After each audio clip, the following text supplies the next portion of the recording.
giving you the real surrounding the Dallas Cowboys. News, updates, rumors, transactions, takes, and more. So strap up, Cowboys Nation, and start your day off with your host, Skywalker Steele. 3, 2, 1. Here we go. Hit, hit.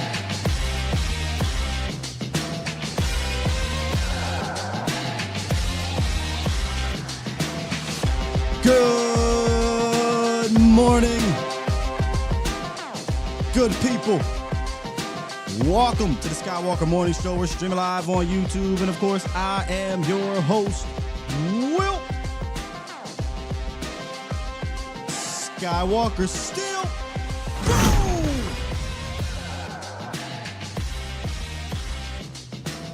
The Cowboys go down in week 1. Lose to the Philadelphia Eagles 20-24. We're going to break it all down. Let me say this. This is a game of wins and losses, right? But there is a way to get there. There is the journey to get there. We talk about the how often. That's where the real story is told. Yeah. Especially when you're trying to build throughout a marathon. And hey, sometimes that story is going to expose some cracks. But sometimes it's going to shine some light, on what is possible. And I think there was a lot of both, and we're going to break it all down, y'all. Shouts out to the Bomb Squad for joining me this morning. We are back, baby. Bomb Squad! I know a lot of people say you shouldn't be this fired up after L and whatnot. Man, it just feels good to be back, have real ball to talk about, some good things to take away. I did think there was a lot of good things to take away. Some things that need to be improved upon. Another tale of, dare I say, 3 halves. I was joking about this with Foots yesterday, but there were really 3 halves. And that third half was a complete game flip script from what happened for both teams. And but I am not here today. Excuse me, I apologize, but I'm not here today to throw things at the screen, to yell and scream, to overreact one way or the other. I said this coming into this game. I said, you cannot overreact one way or another, win or lose to week 1. But there were some encouraging things that we're going to get into, and there were some things that were discouraging early that we'll get to as well. So let's just jump straight into it. Hit this roundup right quick. We'll come out of it. I'll give you my thoughts on all 3 halves, and then we'll open up those phone lines. By the way, 351-999-3787 is the call in line. Let's get to it, Cowboys Nation. Fired up, man. I'm so fired up. It's time! It's time! It's time! It's time! It's time! It is time for... It's time for the morning roundup. Round 'em up, boys. First off, before we get to this elephant in the room, I absolutely love the energy Shoddy had these boys coming out with right out the gate. Straight out the gate. One thing we can't say about this game is they weren't prepared to play on that offensive side of the ball. You absolutely cannot say that. And that was, again, some encouraging signs. That will be one we'll talk about as we go on through this show. I also think it helps when the Eagles lose their best defensive player. Don't get me wrong, but that's his fault for that sucker move.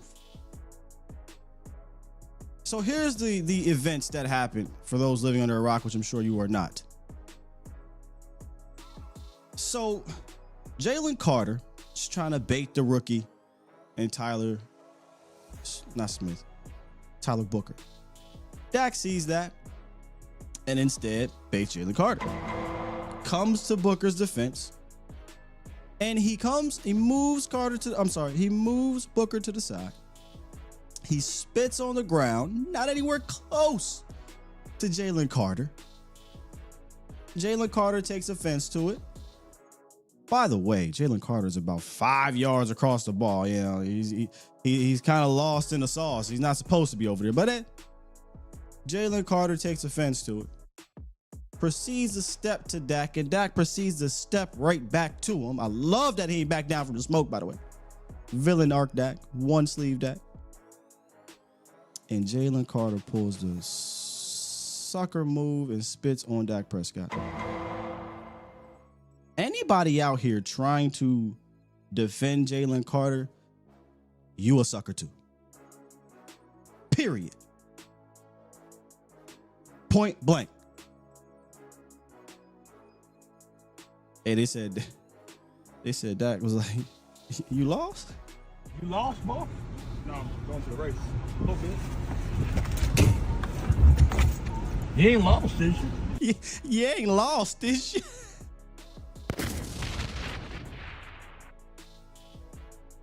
Man, get Jalen Carter up out of here, dog. Man, that fired me up. He gets ejected before the game, and yes, that changes the trajectory. Dak came out and even said, hey, man, that changed our whole game plan. And guess what? I don't give a damn. You ain't lost, did you? He was lost. Crossed that line. Hey, boss, he crossed that gun line. Man, Jalen Carter, dog. That was a sucker move. But let's get to one of the main reasons this game ended the way it ended, and that was CD Lamb, who had maybe the worst quarter and some change I have ever seen him play. We all know the drops, and we're going to get to the drops, no doubt about it. We'll build there. But this is what CD Lamb had to say about the horrific drops late in that game. He said, that's terrible. I can't point no fingers at nobody else. I take full accountability and everything else that comes with it. For me as a player, I pray for moments like that. For me not to come up with it, it stings a little bit. 100%. That one hurt. And here's why it hurt the most to me, Cowboys Nation. Because this is a player that we've seen step up in those moments. This is a player that has been clutch.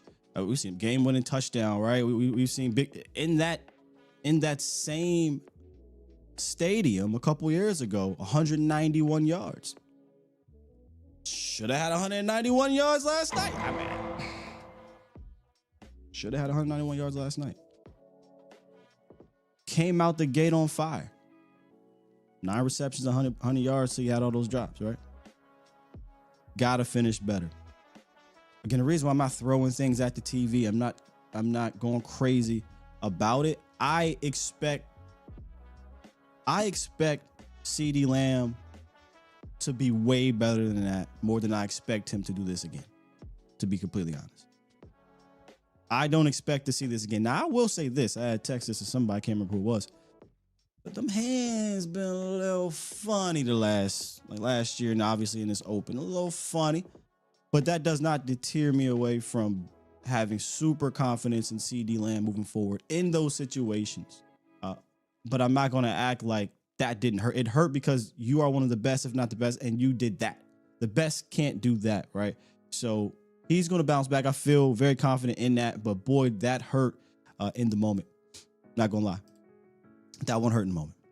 All right, let's talk about these tale of two halves here. 3 halves, because that's really kind of what it was. I want to start with the offense. Obviously, we're going to talk about the offense, first half, offense, second half, defense, first half, defense, second half. All right. Came out on fire. Do you know how much it was? I'm not told you so, guy. That's not what I do. But you know how excited and happy I was to see Brian Schottenheimer stand on business. Told everybody to their face. He didn't pull I don't want to do that, but he didn't pull the other coach. He didn't say we're going to do X, Y, Z and didn't do any of it. He came out and said we're going to do shifts, motions, misdirections, tempo, just pop, pop, pop, pop, pop. May have been the best first 15 I've seen the Cowboys have in years. And for those who are new on this channel, I am big on the first 15. I believe a lot of the elite offensive coordinators have a really, really good first 15. And the Cowboys showed that right off the bat. And the reason why I think it's important, because the first 15 sets the tempo of the game. It sets the pace of the game. It makes the defense have to say, okay, we have to adjust to that. Kevontae Turpin, a bunch of motions and usage. Shifts, pre-snap, at snap, misdirection, running the ball. Right? With the dribbling with a purpose. He talks about physicality. We saw that in the style of runs. A lot of pulls and traps, and we knew that was how Clayton Adams was going to use this scheme, based off the call and things that we've been hearing down the call to Booker and things that we have been hearing down at camp. This wasn't going to be wide zone type. He was going to lean into what these boys do best, and that's the interior, and these guys moving and grooving and pulling. Here's what the run game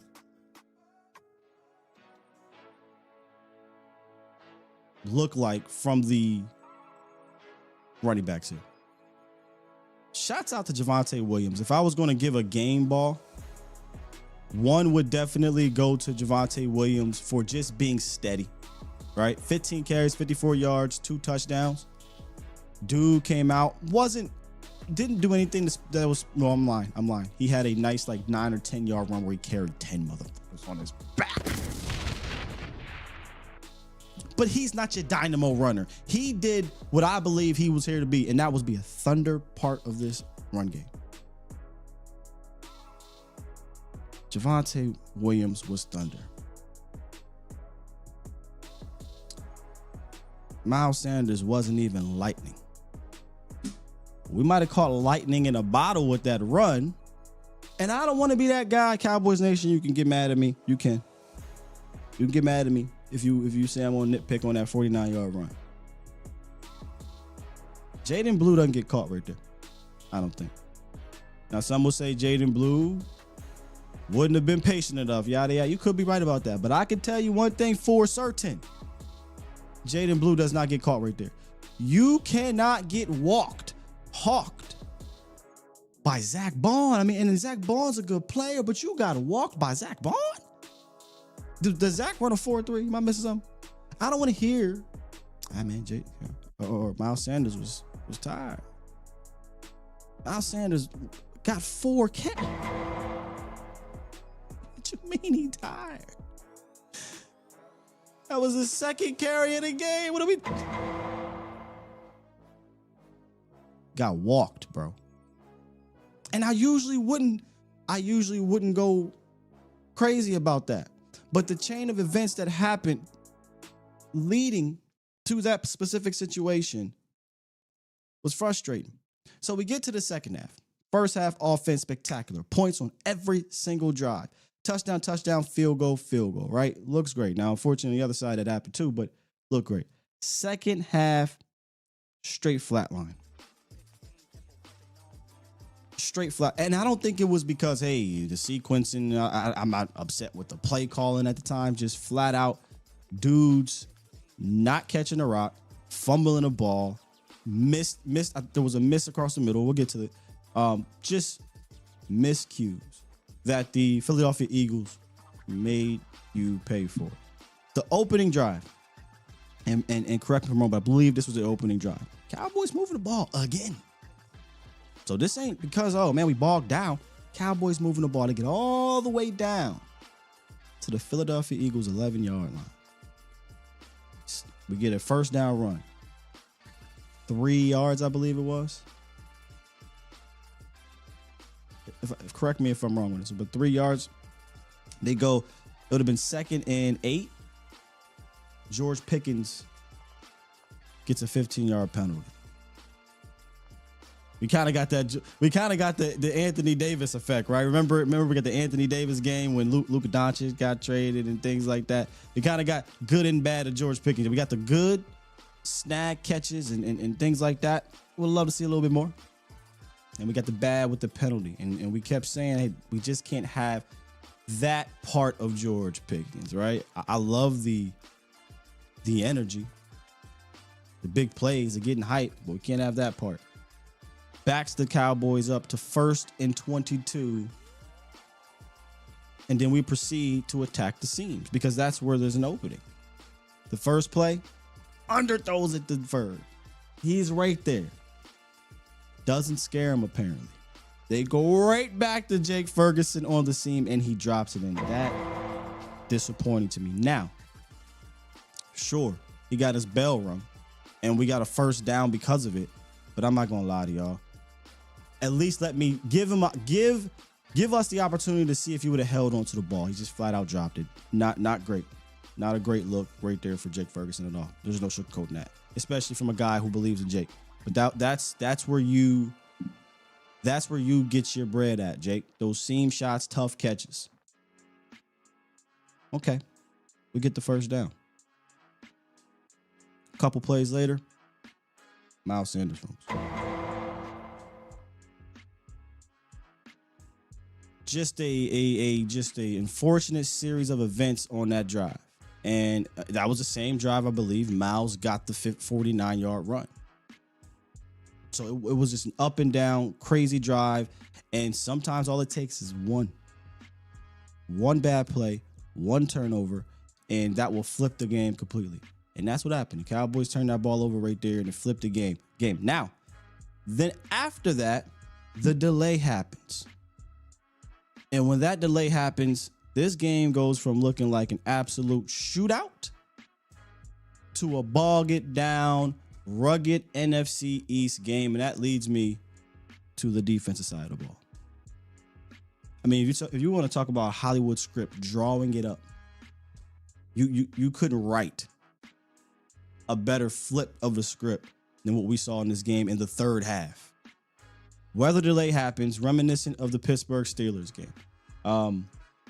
You guys remember we were up to what, y'all? Felt like 1 o'clock in the morning, still playing football. And both teams go back to the locker room for over an hour, and defense is clearly making an adjustment.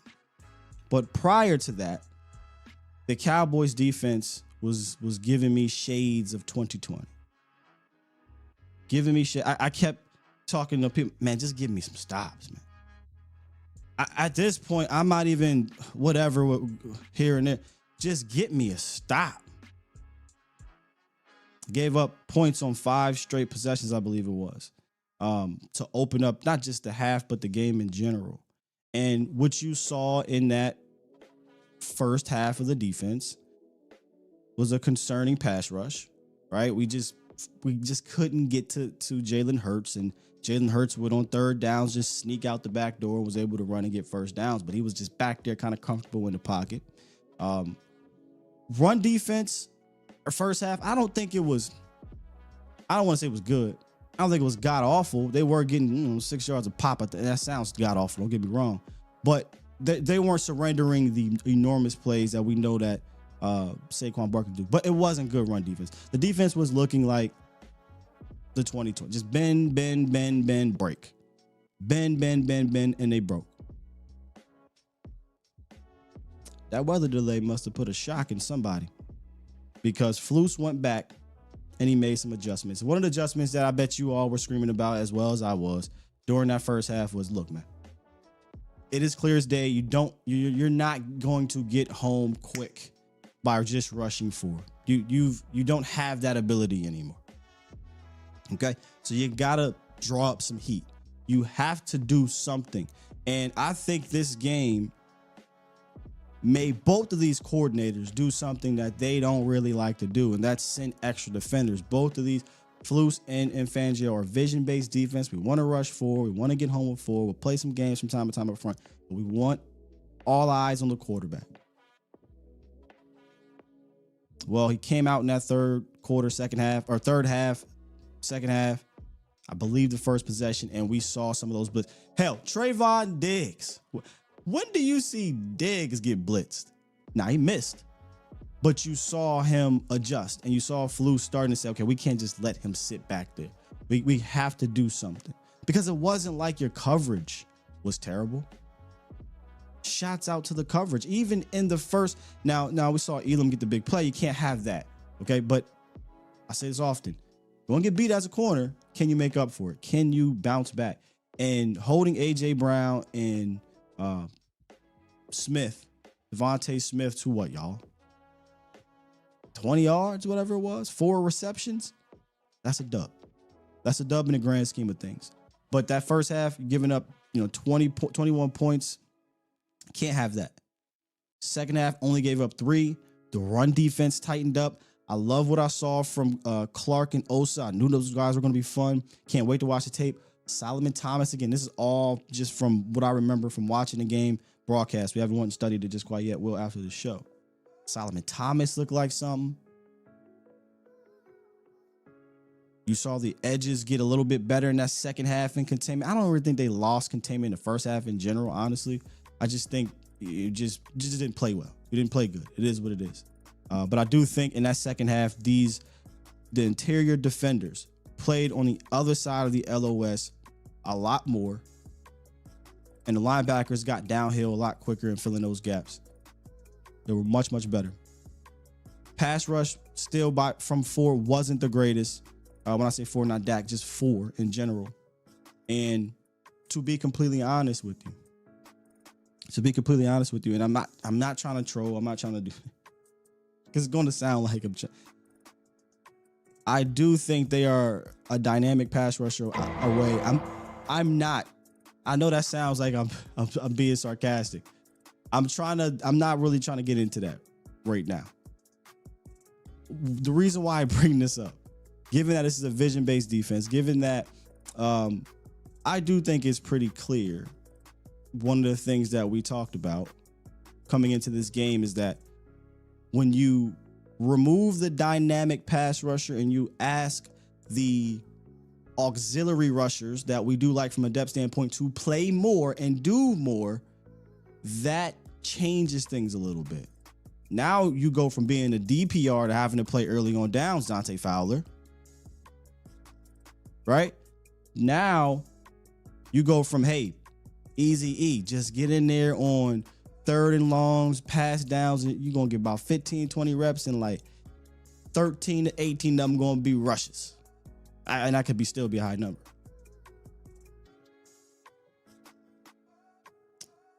So far, week 1, that ain't it.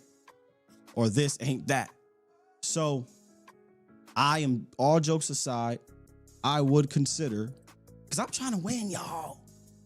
Do y'all fault me for this? I want to win. I think there's a when I want to win the Super Bowl, but I'm talking about I want to go for the gusto. So I would go from this game, hit up Jerry Jones, Steven, Will, look around the league. Go find me a mother that's available. And the name I'm going to bring up, he a little older. He getting paid a lot. I don't give a damn. Trey Hendrickson over there in Cincinnati.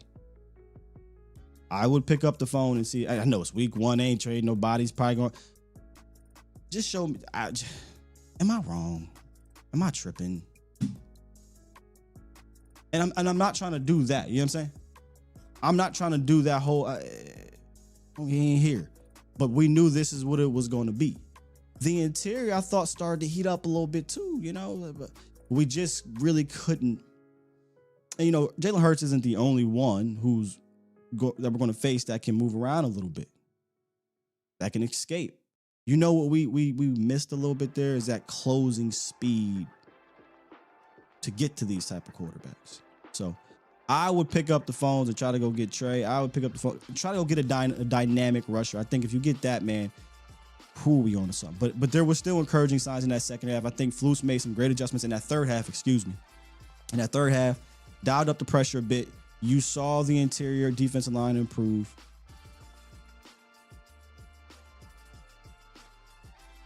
I ain't said nothing yet, but Mozzie Smith not being active. If you've been here on this show, we've been talking about that. It's a very possibility that he would not be inactive. That's not being, he's inactive with prey on Winfrey being down. I think that is telling. And we'll see what they do moving forward. But I did think the interior play was pretty solid from first while. I haven't watched the tape yet. I go back. I could change my mind. But it seemed like it was solid at the end of the day. Let's jump inside the numbers right quick. Shouts out to NFL Pro. Stay on the defensive side of the ball. The Cowboys deployed zone coverage on all 33 of Jalen Hurts' dropbacks in their Week 1 loss to the Eagles. Only the second team to do so in a game since the start of the 2024 season. The Bills did it in Week 13. The Cowboys utilized zone coverage on more than 80% of opposing dropbacks in just one game all last season. You're seeing the night and day effect, on this one. I don't know why I'm throwing that there. You're seeing the night and day effect of having a Flus vision-based defense in Dallas. Get ready for a whole lot of zone. And for the most part, it was fine, especially from a coverage standpoint. You just got to get home. And that goes back to what I was saying. If you're going to have a vision-based defense and you're going to just rush forward, you got to have at least somebody that is a dynamic pass rusher that makes the defense have to adjust to you, or just flat out get the hell home. Right? Flat out get the hell home. On the offensive side of the ball, Kevontae Turpin. The encouraging signs to start this game, right? He was used in motion at a career high rate of 53.4%, 14 times, including 9 in motion at the snap, which almost doubles his motion rate from last season, 23.8%. His motion rate was the highest by a Cowboys receiver in a game since at least 2018. This specific stat pretty much explains the night and day difference from the previous regimes. And I don't just mean McCarthy. I'm talking about for the last 10, 15 years compared to what we're going to see from Brian Schottenheimer. We have entered the modern offense era for the Cowboys. And I know there may be fans that may be laughing at us and saying you're a day late, dollar short, and you may be right. But as Cowboy fans, this is a welcome sight.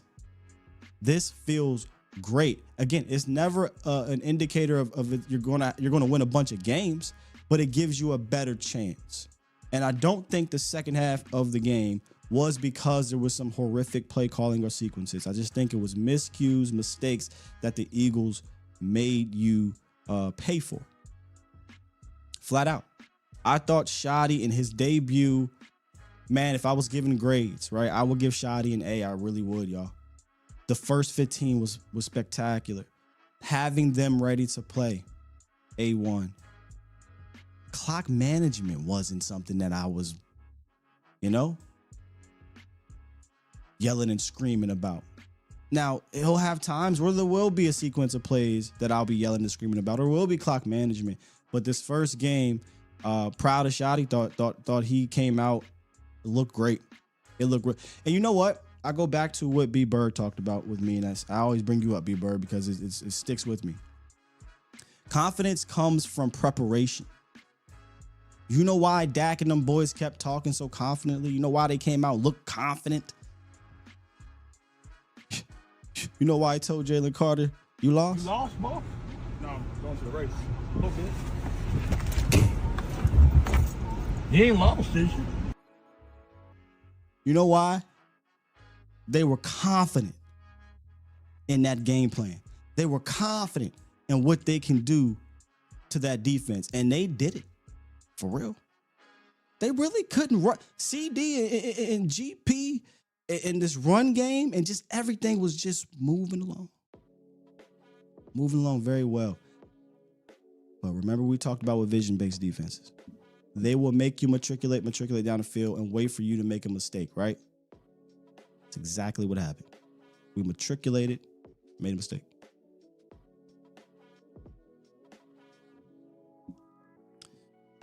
Mike sound good? Everything sound good on this end? I just happened to look over and said we need preseason reps, Scott. What? Oh, you're saying the team needed preseason reps. I mean, yeah, but it'd have been nice. But honestly, from the offensive side of the ball, I ain't even tripping. The preseason reps, they came out looking great. All right, thank you. All right, here's what we're going to do.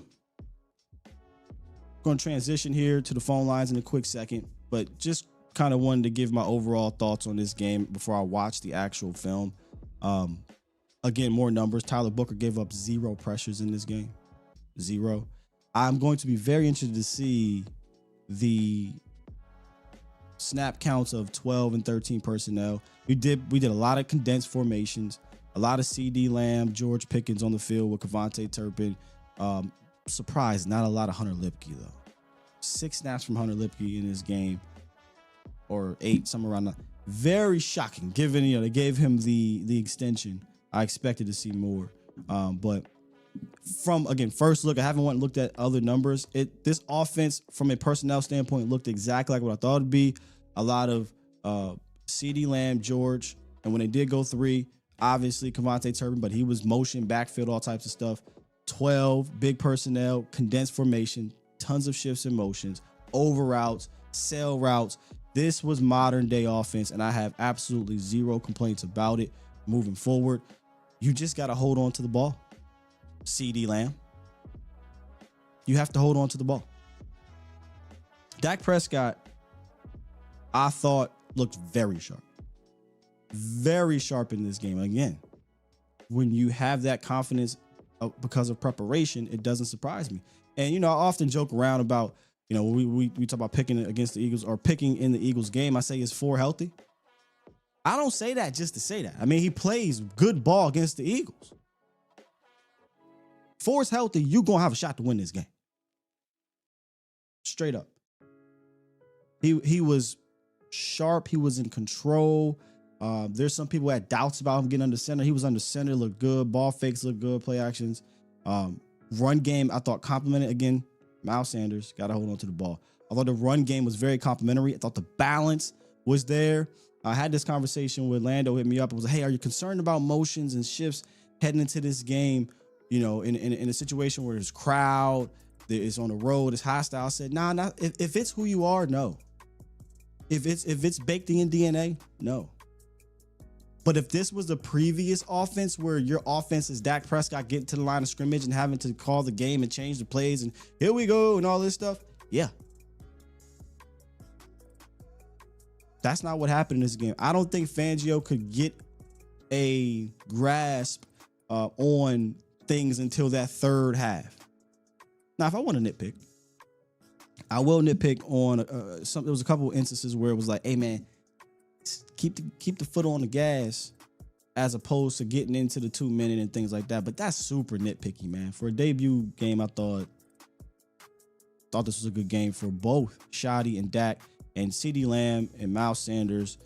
They just have to hold on to the rock. And I'll even throw Jake Ferguson in there for dropping that pass down the middle of the seam. They got to hang on to the rock. The drops were egregious from CeeDee, just absolutely brutal. You could have been set up at the 19-yard line, if not more. I mean, he drops it in the damn bucket on that was a deep in route, post route maybe. I mean, you couldn't have put it anywhere better. There was another one. I don't know, it was a slant or another skinny post or something. Right in the hands. Pops it in the air. Thank God it didn't intercept it. And then obviously the last one on 4th down. I like the call. I do like the switch release from the slot. Getting upfield 101. Safety here. Cooper DeJean trying to hug here. He's kind of in phase, kind of not. Puts it right. Now you got to dive. It's a tough catch. Don't get me wrong. But he dives. That's a catch. Bring that in, man. We pay. Supposed to be the best. Supposed to be one of the best. That's a catch, man. So just a really unfortunate collapse from CeeDee Lamb in that fourth quarter, in that third half. That if he does secure some of these catches, I think we're looking at this game. I don't want to say completely different, but obviously you win this game. I do think the Cowboys win this game had that happen. But we're looking at the performances by both, even in even more light. And that's what I said at the top of this game. Win or lose, especially early on, there is a journey aspect. How do we get here as we're trying to build through this marathon? There's cracks that could be foreshadowing, but there's also some things you could shine the light on if it all comes together. I think there was a lot of that in this game, but overall, what should guys take away? How did you feel about the game yesterday? Week 1. against the defending Super Bowl champs on the crib. And this is, we'll talk about this on the collective. Anybody that was writing the Cowboys off in this game, talking about they're going to get blown out and all this stuff. You don't know about week 1 football. You clearly don't know about Dak Prescott versus the Philadelphia Eagles. Point blank, period. Hey, before we get to the phone lines and wrap to y'all, today's episode and all of our morning show episodes are brought to you by the Sleeper app. Shouts out to Sleeper. They have already in week 1, your boy hit, right? Already. But Sleeper is the number 1 fantasy sports app. It pays to know. Get out of there. If you want to turn your football knowledge into real money, you got to use the Sleeper app. Just download the Sleeper app, pick more or less on your favorite players with more stats than any other daily fantasy app. All you got to do, choose 2 or more of your favorite players pregame or live. Pick more or less from the predicted stats, and you could win up to 100 times your money. Use the promo code STEEL, STEELE, and you'll get a $100 match on your first deposit. Now, terms and conditions do apply, so see Sleeper's terms of use for the details. Let me give y'all my picks for this weekend. You can see some of them right there. Now, I'm finna get worked on this last one, man, because I might have to switch this up. Christian McCaffrey, to me, anytime touchdown against the Seattle Seahawks felt like a gimme. Then we come out and find out Christian McCaffrey's dealing with calf injury. So don't listen to me on this one. I would swap out Christian McCaffrey due to that, but I did take the more for an anytime touchdown for Christian McCaffrey. That seemed like a gimme. And then I have Joe Flacco here. 232.5 pass yards. Give me more. They're going up against Joe Burrow and that terrible Cincinnati Bengals defense. Joe going to throw that thing all across the park, which means, or they're going to put up points, which means that the Cleveland Browns are going to have to put up points, which means that Joe is going to have to throw a lot, and that Bengals defense is hot garbage. So give me more on Joe. And then finally, Bijan Robinson going up against Tampa Bay, I believe it is. Tough matchup. But anytime touchdown for Bijan in week 1. Michael Penix, young quarterback. He's not a rookie anymore, but he's young. Yeah. Give me them leaning on Bijan Robinson. Give me them leaning on Bijan Robinson. Anytime touchdown. Yes, sir. If it wasn't for that damn Christian McCaffrey, I'd feel a lot better, bro. But shouts out to Sleeper. Make sure you use the promo code STEEL and get 100% match up to $100. All right, here we go. Take a quick little break. Drink some water. We'll come back. We're going to get into these phone lines, man. You're listening to Skywalker Steel. Do it live! At some point, hoping to broadcast In front of the millions of Cowboys fans to bring you the real. But for now, strap up and I'm Luke Skywalker. I'm here to rescue you. We'll do it live.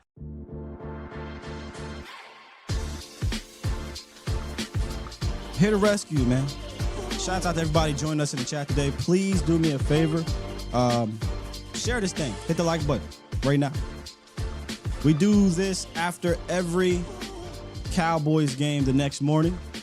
This is more of our emotional reaction. We'll cram the tape today.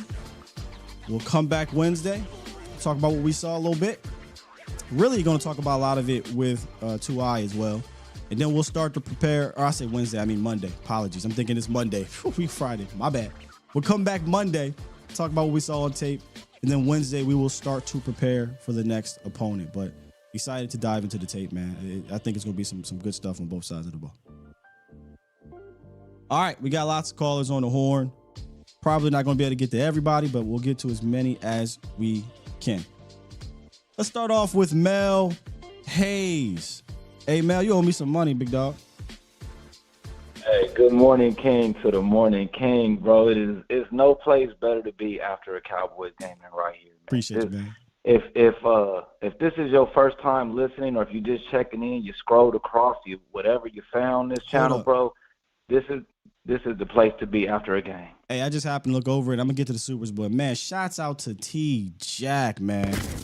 He just gifted 5 memberships to some of the viewers to be a part of the Bomb Squad Insiders. Oh yeah. Man, shouts out to you, Jack. Appreciate you, big dog. And for those who don't know, that is our membership program. Still working on how to make that the best for you guys. Right now, it's just y'all supporting like hell. But whatever information I get, because I get a lot of it, I try to share it with y'all and just share other things as well. So appreciate you, T-Jack. But go ahead, Mel. Hey, I'm proud to pay, brother. I'm proud to pay. Whatever it is I owe you, man, I'm proud to pay, brother. I'm proud to pay. Man. But last night, man, encouraging, man. I think I do. I'm gonna say this, bro. If 11 plays, if you signed 11 before camp, we win that game last night. I know that's not what you want to hear. I know we off that. We supposed to be moving on, but I'm gonna get it off one last time. If 11 plays, we win that game last night. I'm gonna say that. I'm gonna leave it there. But outside of that, go and trade for an edge. Take one of them first-round draft picks that you just acquired. Go trade for an edge, because you're not going to find it with a late first-round pick. We just saw what you did with your last late first-round pick. He was inactive. So go get you an edge, complete this defense, and let's see what we can do. 4, he's cooking. 4, he's cooking. He's ready. It looked like you done a good job of getting an offensive line that can protect him. His mobility looked good. CD, I don't know what the hell you got going on, my brother. I don't know what the hell you got going on, my brother. Like but we've seen this before from CD early in the season.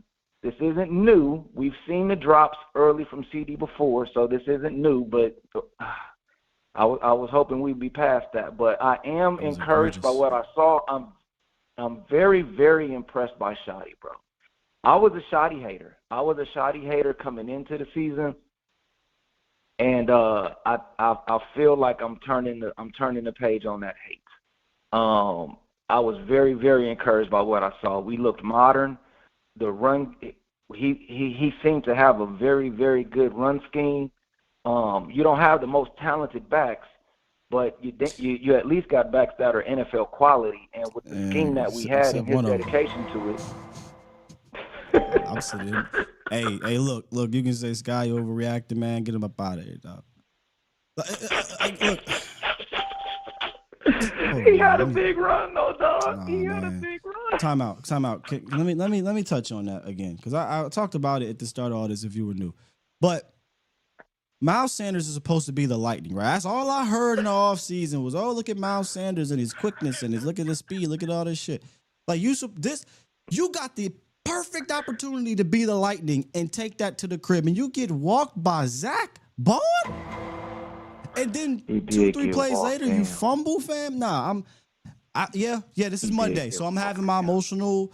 You know, we have a segment on the show called Read and Overreact. God damn it, I'm overreacting. I don't give a damn. Hey, just give. I was a little surprised. We saw. I don't remember seeing any blue. Blue was inactive. Blue was inactive. That's something I didn't mention at the start. I talked about Mozzie being active. Blue was also inactive. If I had to guess, I wonder if they're trying to sneak another week or two of rest from that ankle. Somebody said they saw him limping a little bit, but I really wish the high ankle sprain did not happen. That could linger a little bit. Who was number 20, bro? Who's number 20 on the defense? That's Elam. Okay. He was decent. But one bad play, but I think the coverage seemed pretty solid overall. Yeah, the coverage was pretty solid, man. But it's clear to me, bro, we have no pass rush. We have no pass rush. I don't want to harp on it, man. You already know how I feel about it, dog. But that needs to be addressed. Take one of them draft picks, man, and go trade for an edge, man. Go trade for an edge, bro. I said the same thing this morning, Mel, about going to get a guy, but I'm also on the other side of it. I don't think there's going to be anybody that's available like that, except possibly one player in Hendrickson. That's the reason why I brought his name up. Now, I could be wrong, but also if you're talking about the first round pick, there's not going to be many of those available that's worth the first round. Available, you know what I mean? There's many of those, but available. maybe Hendrickson because of, the 1-year deal, the whole situation in Cincinnati. But there's probably not going to be a lot that's worth that first rounder and then available. I got to be honest with you. But I do think if they could find a way to get savvy, to be savvy enough to get a dynamic rusher in here that can play early and often, I do think it takes his defense to the next level. Not saying to some elite level, but to the next level at the very least. I do think that's a fair observation. Yeah, man. I feel like you basically lost that game because you didn't have anyone that could. Oh no, you lost that motherfucking game because C.D. Lamb and Miles Sanders. You ain't wrong there either, man. You ain't wrong there either. Hey, you got a lot of calls, bro, man. Thank you for letting me tap in, man. Love talking to you, man. There's no place better to be than right here in the morning, bro. Thank you, bro. Thank you, my brother. My God, Mel, appreciate you. Yeah, look, don't get it wrong. I definitely think, a dynamic rusher there helps. But that ain't why we lost. That ain't why we lost. Ain't trying to be that guy. You know what? No, I ain't gonna do that to you, CD. That's messed up. But then catch the ball. Golly, catch the goddamn ball, man. Marco, what's up, dog? What up, Scott? What's good with you? Good morning, man. Man, chill it. This is Marcos. How you doing, brother? Yes, what I said, Marco, what's up, man? Oh, wow, I couldn't hear you. My bad, Scott. I'm in Georgia coming back to North Carolina. My bad, brother. Hey, good. Scott, bro, you're so right, bro. Why would we trade our first round pick we just got to get a rusher when we had a top 5 rusher and we just traded first round pick for Kenny Clark if you think he's that good? Just trade a first round pick for him. Trade a second round pick. I mean, I just don't understand, brother. Like, we got these guys. And another thing, Scott, I called in a couple of weeks back because I know I'm behind. I tried to get you I think it was last show I was on. Yes, sir. I was working. I'm trying to keep this company running. But hey, Scott, why do I feel like Jerry never have a problem with Caucasian players? I never hear about their problems, and they're never bad in the locker room. They never give us any problems. But it's all about our star African American players. They always give us problems. Mike is not a good player. I do hear a lot of fans echoing those sentiments. I don't think this was racially driven, to be honest, if I had to be completely honest here. I think this was just a situation where Jerry is being Jerry. And as I said before, going into these negotiations, Micah is not the same, and neither is David Mulugeta. Because at the end of the day, with even the African-American players, he got the deal done. Even he got it done. I think this was different, though. I think both parties, or this is always what Jerry does, but the other party moved completely different than the previous decade plus of these type of negotiations. So I don't think this is racially driven, but I do think, there's a lot of fans that look into the racial aspect of Jerry. And I'm not here to suppress your voice. Yeah. Hey, Scott, another thing is, bro, like, I gotta admit to you, if Dak plays like that, and I'm not a Dak fan, but if he play like that, that's MVP Dak Prescott right there. He was on the money last night. I like when he's super focused, brother. That's the Dak I want to see. And I'm not even a fan, but that dude was locked in last night. Yeah, Hey, Scott. Yeah, go ahead. Go ahead, bro. Sorry, I cut you off. Well, I was saying. Hey, Scott, I want to get. Yeah, in closing, Marco. In closing, I'm gonna respond in closing. Go ahead. Okay, brother. I want to get rid of. Can we get rid of Tober and Mozzie? And I'll listen to the rest of it off the air. Thank you, Scott. No problem, man. Appreciate you. Yeah, I'm gonna go look at this tape. Somebody hit me up, was like, they showed the play of the toss to, or the flat route to Turpin, and Tober, I guess, didn't get a block. That play to me is a poor example because they're running a route. But I bet you I said this on Twitter, I bet you there's a ton of plays where it's probably like, oh, no, this is terrible. So, yeah, look, again, first watch, I didn't watch him specifically, but the film, I'm pretty sure I'm going to look on there and say that's just not a great outing for Jalen Tober. He was a non-factor either way. So, yeah. But to me, like I've been saying about wide receiver 3 traditionally, I didn't think they were going to be an impactful part of this offense, and I don't think they were moving forward. But you can't. I didn't see the tape yet, but I'm going to go back on the tape, and I bet you Jalen Tober is looking like, man, we can't block for shit. But that's what he does. He don't block. Mozzie Smith, I just don't think they're going to get rid of him because of the draft pedigree and the money. They lose $7 million. They don't gain anything. And I don't think anybody's really trading for Mozzie Smith. So I just think they're just going to hold on here, keep him as depth. Injuries happen, and hope that this famous thing that my guy Jesse Holly says, man, will the pine change your mind? Coach already hinted at this when he was talking about 46 and 53 with Mozzie. And so it was not a shocker to me. So hopefully the pine will change his mind.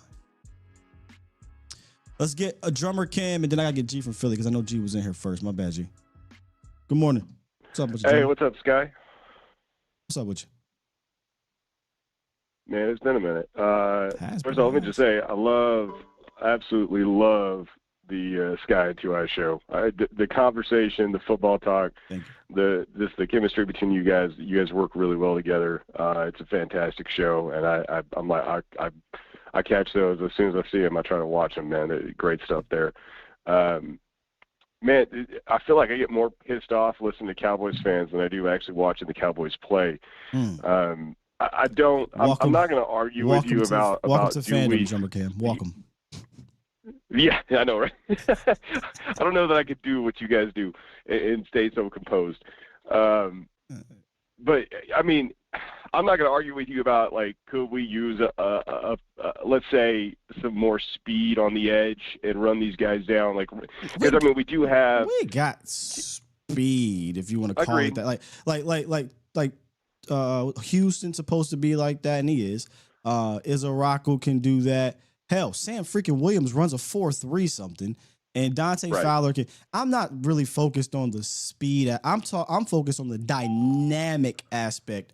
We don't have that anymore, and I think that showed up a bit. That's kind of. I don't really about. They got enough juice. The juice is there, but the problem is if you're squeezing the juice early, as opposed to being able to conserve the juice and ration it throughout the game. What happens sometimes, right? It's like, oh, shoot, I ran out of juice. And I think that's what happened for the most part from a pass rush standpoint on the edge, from what I saw. I wasn't mad at the pass rush, to be honest. That's just me. Like, you've got to play some of these characters in a certain fashion. Hurts is not a QB. He's a running back. My son and I joke about that all the time. He's always looking at his first read and ready to bail. Like, that's just the way it's going to be. Other QBs like Kyler Murray and Patrick Mahomes, and, like, they're still looking downfield to make a play. Just this matchup in general, I think, doesn't convey well in a typical I need to go run him down. If you had Overshown on the field, I think a lot of that containment would have been cleaned up by linebacker play, and I think that's probably what Eberflus is betting on, and that's why I'm not ready to just say, But you can't bet on a guy who might not be back till after Thanksgiving. That's a terrible play. Yeah, I mean, you're not betting on that. Well, yeah. You just have to. Yeah, you're not. You knew he wasn't going to be available for 8 months. Sure. I mean, I haven't kept up with the injury report. That's why I kind of said that. But it's one of the things where it's like if you have some more speed, I would say if you had someone like Overshown in the middle, or maybe not in the middle, but just someone to run spy that's got that closure speed. That's why I'm looking at, hey, maybe you clean some of the containment issues up early in this game, because that's the way I look at this, right? I think the pressure is there. The pressure is there because he's scrambling. He's not scrambling because the pressure wasn't there. Not there. The pressure was not there early in the game. So what happened early in that game? He could not even. They weren't even sniffing him for real. And then when there was nothing open with 7 deep, he would just sneak out the back door. I mean, you can't if you can't get home after 4 seconds, that's not pressure. If he's scrambling to the outside, the pressure got there when he dialed up the heat. The pressure got there when you saw Osa and Clark getting busy on those guys. But from an edge standpoint, from a consistency basis, it was not there. There were moments, there was times, right? You saw Dante Fowler get a win. You saw Sam get a win. Yeah. But that wasn't their majority of that game. And I think you can't come out this game and be like, oh man, our pass rush is nasty, we'll be fine. No, I think you need to see better from the pass rush. No, I don't think it's for nasty. 4 quarters. And if you don't see better from the pass rush for 4 quarters, then you go out there and you try to go get a guy. And if you can't, then you got to figure out a way to adapt. And kudos to Flus. Yeah. He adapted and dialed up the heat because he knew he couldn't keep sending 4. He was just sitting back there. Yeah. I mean, I think if you play a little bit better contained in the first half, that's the way I look at it. I'm not disagreeing with what you're saying, right? Okay, it's a fair point. He's got time to look, and he's going to run. I can't wait to go watch this. I can't wait to go watch the tape because from my first view, same. I thought they contained fine. Like, I know that sounds crazy to say, but I don't think he dropped back and just ran outside the pocket. I think he dropped back. They got up. They kind of muddle rush. They didn't obviously beat their guy off the snap and get a win and close on the quarterback, but they also weren't flying up field and 10 yards behind line of scrimmage. It's just they dropped back, no pressure. Okay, Hurts is not an idiot. He can step up and slide and dip out and run. That's just kind of how I remember. I'm going to go watch the tape, but I don't feel like it was some awful, egregious containment from the edges. I thought they contained pretty well. I just don't think they got home and beat their guys one-on-one because those are good tackles, right? They're good tackles. Yeah. They've got a great O-line, and there was still, things happening up front. I mean, Kenny Clark, my God, he played so well in this game. And then by the second half, it says a lot about your defensive line and what's happening in the trenches when your running back has less yards than your QB.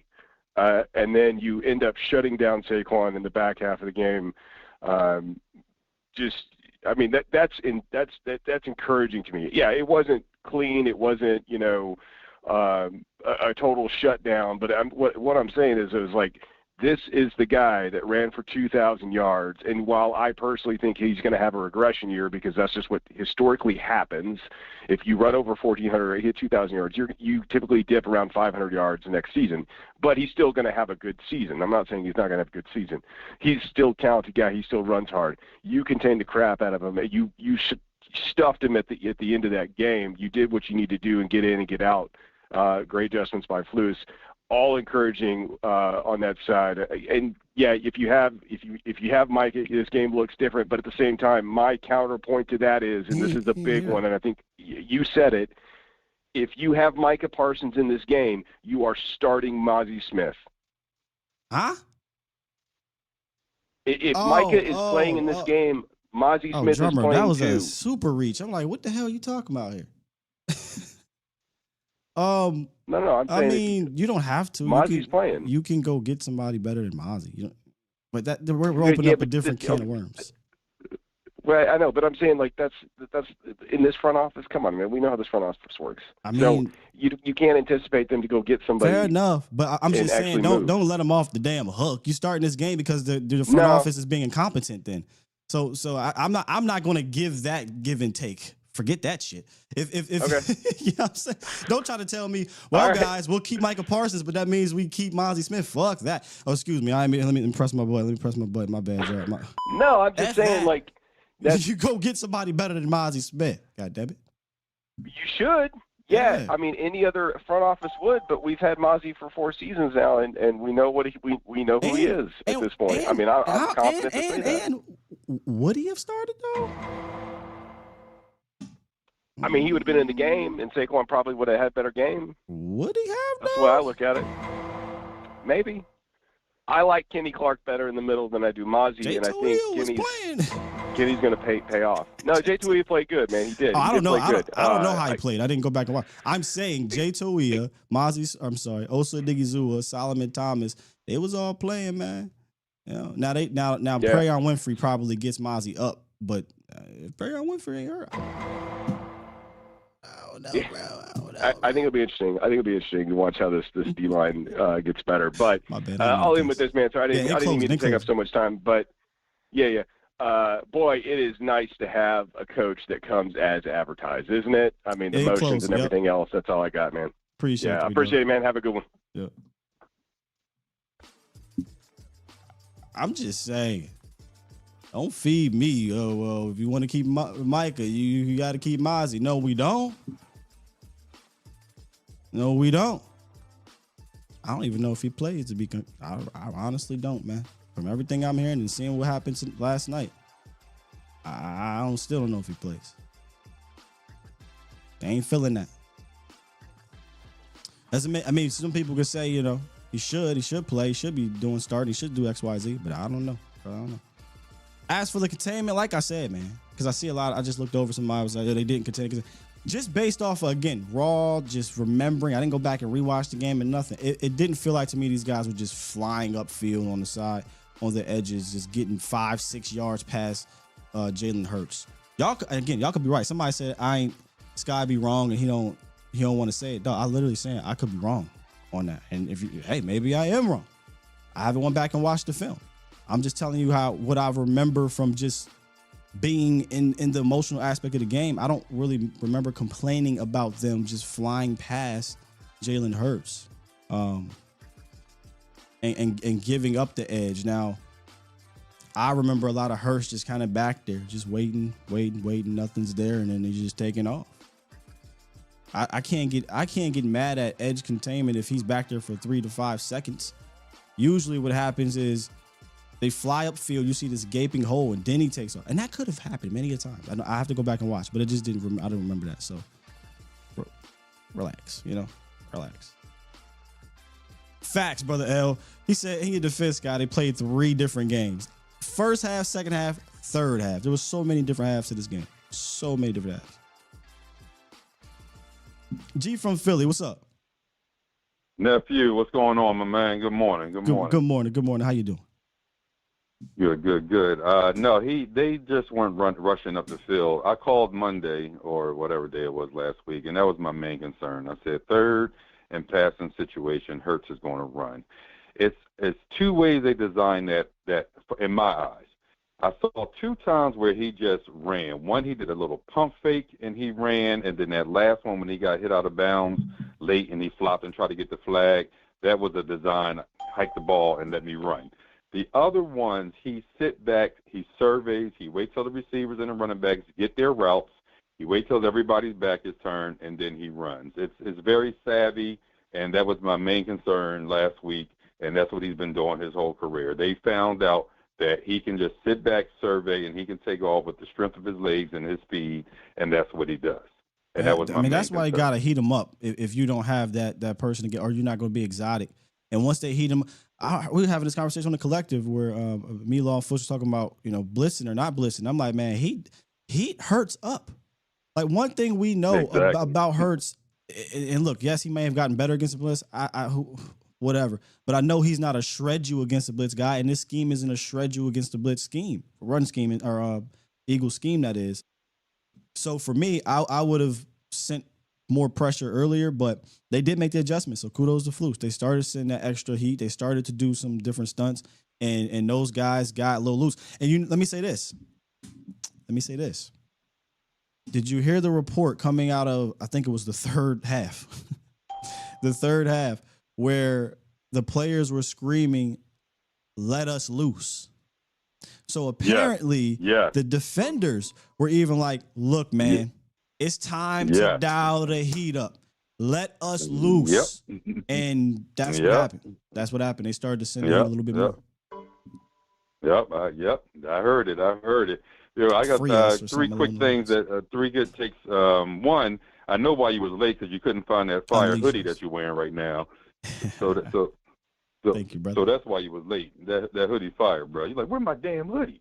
But what I need to know is, when we were blitzing, what type of coverage were we in that forced Hurts to like bring the ball down, so forth, and we just confused them in those situations. I just would love to know what type of coverage. 2, the 2 times we beat Mitchell, we couldn't take advantage of it. The pass interference of Pickens, he burnt Mitchell, and CD drop ball burnt Mitchell. So I feel good about that their corners are shaky. All my homies here in Philly, they are not happy with this win. They're saying that the corners are getting toast. They said that they blew it, that we blew it, that we lost the game. So they're not happy with it, but a win is a win. But I still think going into later in the season, like you said, we need that running back. We need that edge rusher. And last but not least, that one thing that I can nitpick about is that series of play calling before the last drive. When we did that play, reverse whatever on first down, and it just went downhill from there. It was a 3 and out. That's the only thing I can nitpick on Shoddy from last night. That was a horrible play calling series. I have to go back and watch it because I don't think I came away from it with that thought, but I remember that play and I was like, yeah, a little cute right there. I don't mind. Yeah. I think what they were doing was setting that up, and the other team gets paid too. But you're right. I got to go look at that sequence, but that would be a play where you go back and say, a little cute, Shoddy. But for the most part, I think this is an A+ game for Shoddy. Yeah. No, I like this play caller because I think the play after that was a pass out in the flat that went for nothing, and then the next one was another pass. So it was just like it was a wasted series, and it was too late in the game to get cute right there. But other than that, I think he did great. Yeah. All right, man. Talk to you Monday. See you guys Monday, and go Cowboys. Yes, sir. Appreciate you, big dog. That's another thing that I don't know if this is like a change of the tide, but Dallas only having 4 penalties in this game. Now both sides could have more penalties to be caught for sure. But that was encouraging too. Another encouraging step. They just seem more, dare I say, disciplined. Probably like, well, Scott, why don't you talk about the offensive line today? One of the things you guys will know about me, I give my opinion on the O-line when I really go back and watch the tape because you see different things. But again, day after the game, emotions, kind of remember what you saw. Felt like the offensive line was pretty solid in general. Now, there were times your tackles got beat. Cuzzo put old boy in the sleeper hole one time. I saw that. They ain't throw the flag. But when you aren't hearing these names from the tackles often, usually means okay. You know what I'm saying? Tyler Guyton, again, from just remembering last night, seemed solid. There was times he got whooped, though, I saw. But, again, we're going to go back and grade the 65, not the 5. Or the 3, and we'll have more of an opinion on how they perform from a pass blocking standpoint. Run blocking for the first game, y'all remember what I've been saying, right?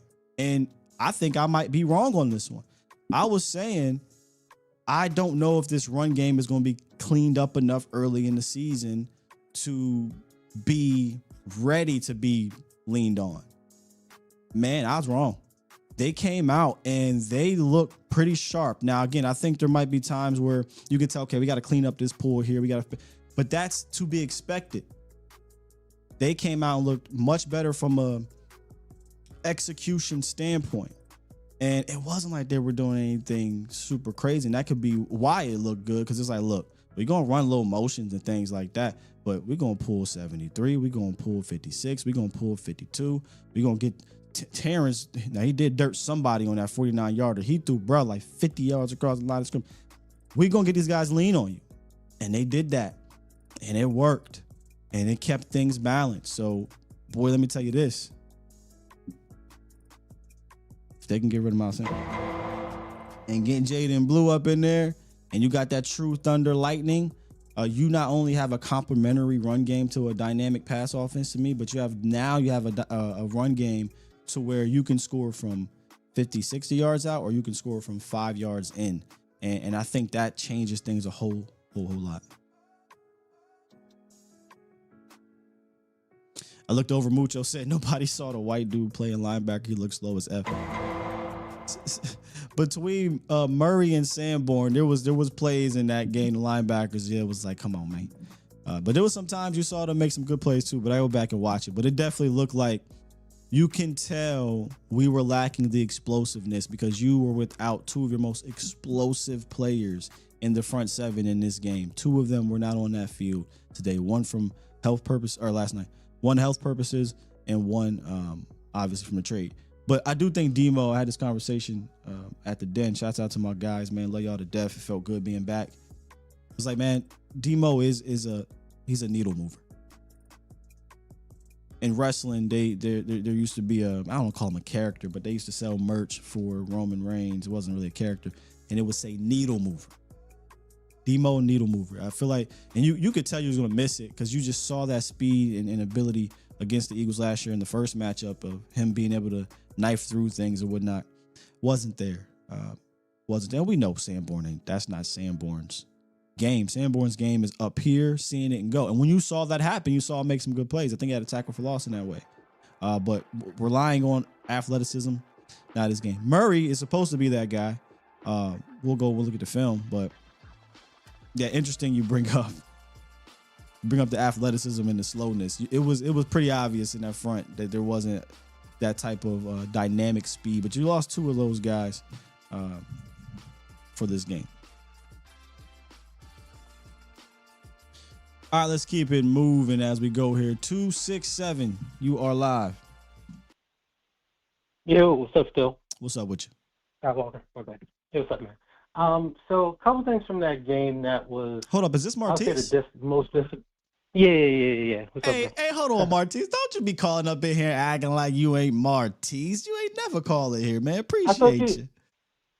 I know I ain't called. I've been in the comment section lately, though.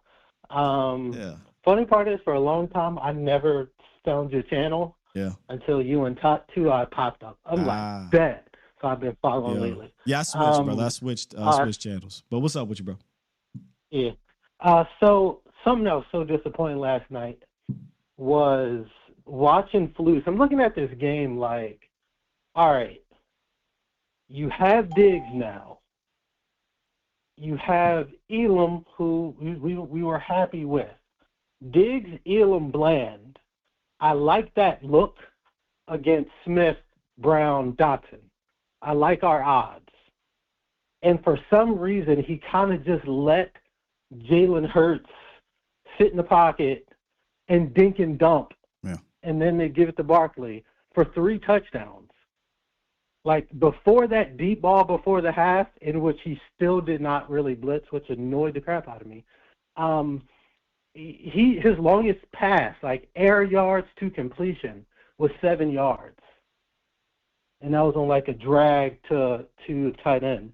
And I'm like, we have no option here to really stop them playing soft coverage because, as people have been saying, our linebackers are not coverage linebackers to the degree that they're just going to be erasing everything in the middle when you're not getting crazy pressure.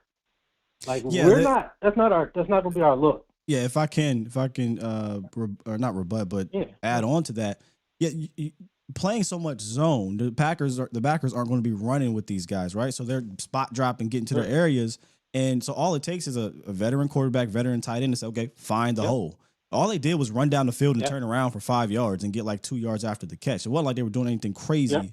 To your point, the Flus was putting the blanket over top of everything. He was putting coverage over top of the deep ball, and it worked. It's just we couldn't get home.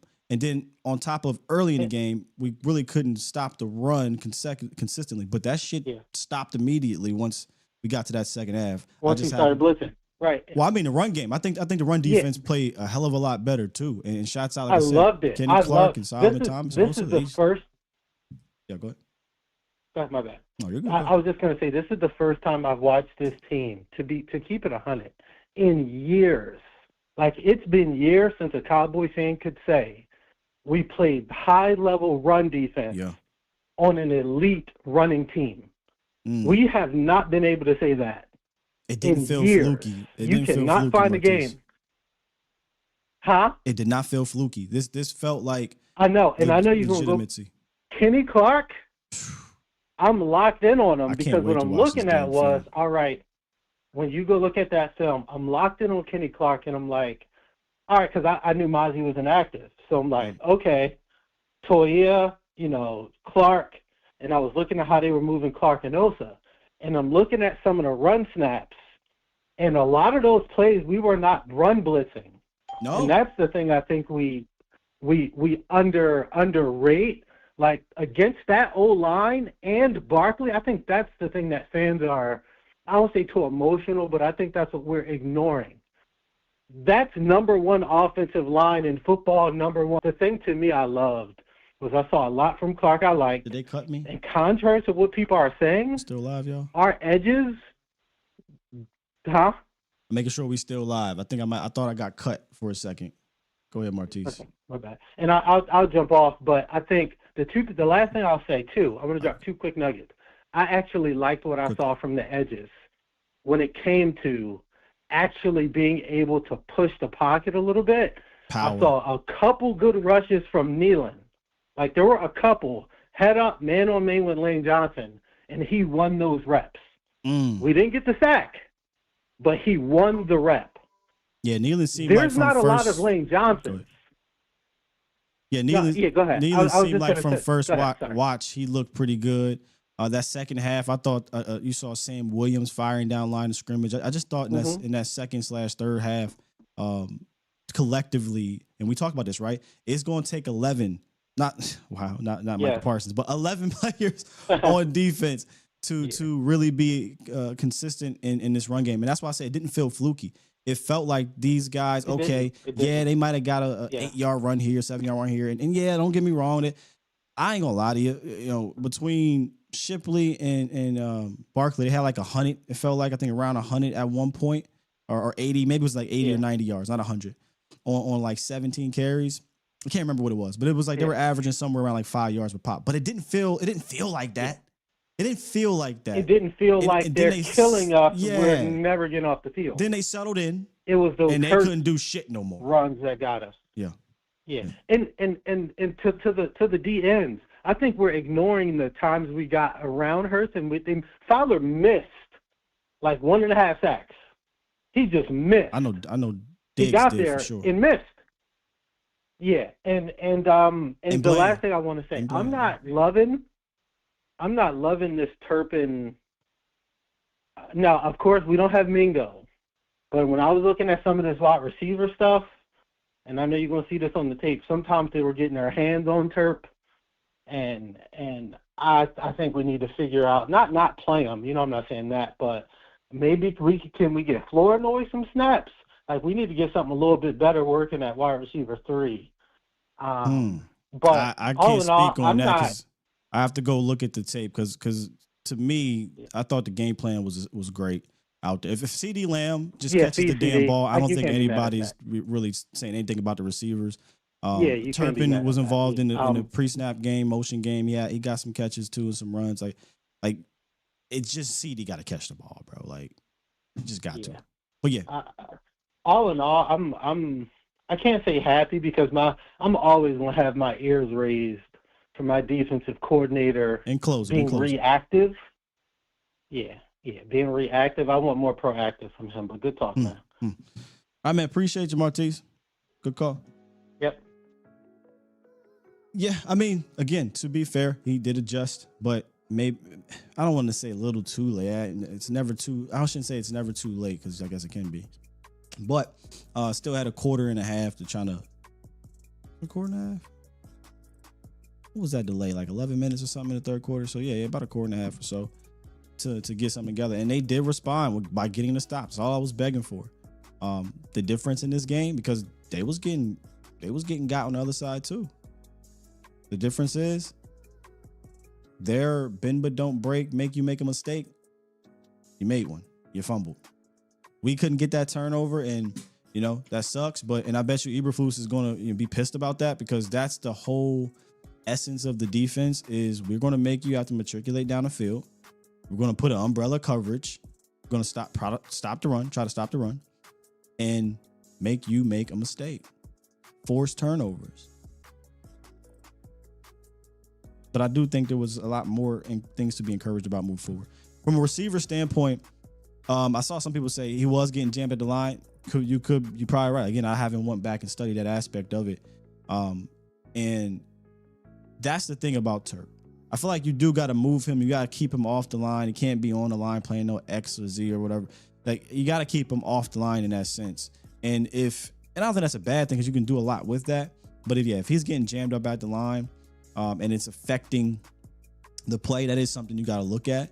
But boys, I don't want to nerf Kevontae Turpin.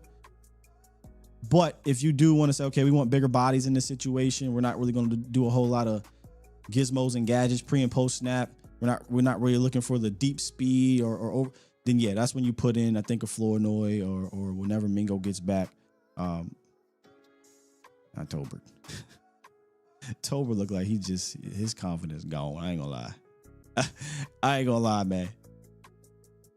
I ain't watch the tape, but it ain't look too great for him. So I would definitely see what's up with a Flournoy or a Mingo when he returns if they want to get bigger bodies in there. Keep it a buck. All right, we got so many callers here. What time is it? 10:45. We're gonna try to get through these though. 100 grand, not 50, but 100. What's up with you? What's good, my guy? Listen, man. If we would have dialed up the blitz in the beginning of the game on Hurts, we would have been able to control the game a lot better. And I'm surprised that our DBs held up as well as they did. They held up great. I mean, the hold them to basically 4 catches. 4 catches. 4 catches. That's crazy. Yeah. You know, that's crazy. And that's against the 2 top guys in the league. Can you imagine everybody else? So that means, hey, you can blitz. You can blitz now. And they did it in the second half. So if they would have dialed that up in the beginning, the game would have been changed, but the game plan was great, man. CD makes these catches. We're not talking about none of that. We're talking about how great the Cowboys played all around, because they played great all around. The difference was I can't even say the fumble, because they didn't even score on the fumble. The defense made stops. Oh, yes, you can say the that fumble. On the ball. That's Listen. I understand. No. You're missing what I'm saying. Yes, that's points. But the defense didn't let them go and score a touchdown like I thought was going to happen. I thought, okay, fumble. Okay, now the Eagles about to go and score a touchdown, game over. Didn't happen.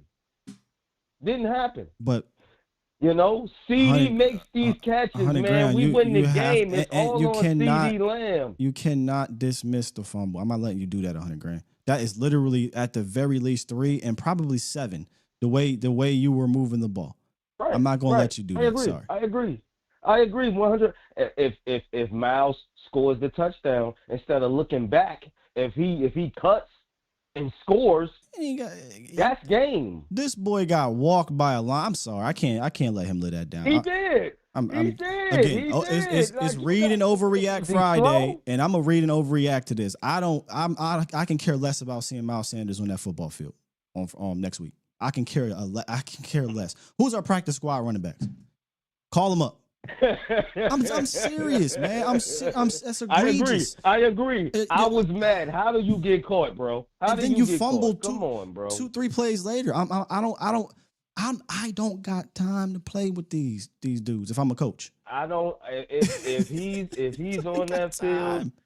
If he's on that field against the Giants starting, man, I'm gonna have a problem. Like, you need that's bench worthy. You need to sit maybe down, that Pine would change his mind, but down. I don't even know if the Pine gonna change his mind unless the Pine change his legs, because I just don't think he got that juice no more. Flat out. I agree. Anyway, my bad. Go ahead. I agree. We need Jadon to get better. We need Jadon. And I'm sorry, but Jalen Tolbert needs to go. Yeah, he had that one where he sprinted and had a chance, and Dak threw him the ball. It's like he slowed down. You can't slow down. You gotta run. When we was near the goal line, Dak threw that ball to him to possibly get the touchdown. You gotta sprint to get that ball, bro. You can't slow up. You gotta run. What are you doing? You had the guy beat. You got to run. You'll see it on the film. Yeah. You had the guy beat. You got to run. Come on, Jalen. You're not getting many opportunities. Take the ones you got. And Turpin, Turpin had a little bit of brothers as far as spacing and getting the guys up out the way. Like, he played great, but the spacing, like that pass to CD, when they did a little crossing route, if he would have cut it off sooner, I think that would have had less traffic for CD to catch that ball. But since they were so close together, which play you talking about? Please don't tell me you're talking about that drop. I think it was a third down. And CD, like, Dak threw the ball to CD when CD was like doing a crossing route. Are you talking about a drop? And that's when CD dropped the ball. Yeah. One of the drops. I'm gonna let you go. One in the drops. What do you mean? Because I don't want to fight you on. I'm not hearing nothing about nobody else. CD dropped a ball that was in the bucket, but go ahead. He did. No. I'm not letting CD off the hook. I'm not letting CD off. Had nothing CD to do with lost him the game dropping yesterday. Let me say this, CeeDee Lamb lost the game yesterday. Let me say this about Turpin. Something I noticed during the game again. I go back and watch the film. One thing I don't think he'll ever have, and I just think it is what it is with Turpin. I do think there was some vision aspects to it. It's like damn, like you don't have the greatest of vision, Right. which is wow because he's a returner. But there is times where it's like, man, if he'd have cut that, now he's making that linebacker. He probably gets to the outside and he's getting a big gain. But the vision for Turp isn't quite there. But so I think that's why as a satellite player, get him in space. Let him get one-on-one with the corner or have some linemen out blocking for him, get to the edges fast. But between the tackles, he'll get you some yards. But there was a couple times I was like, damn, you missed that there. But the vision aspect of Kevontae Turpin, I think, is still there. But overall, I got high hopes for this defense. Like you said, everybody's talking about, Micah was there. The run still looks the same. They didn't run past Jalen Hurts. Jalen Hurts just stood back there. As soon as he seen an opening, he ran. That's two different things, people. That's two different things. That's what it felt like to me. Yeah, that's two different things.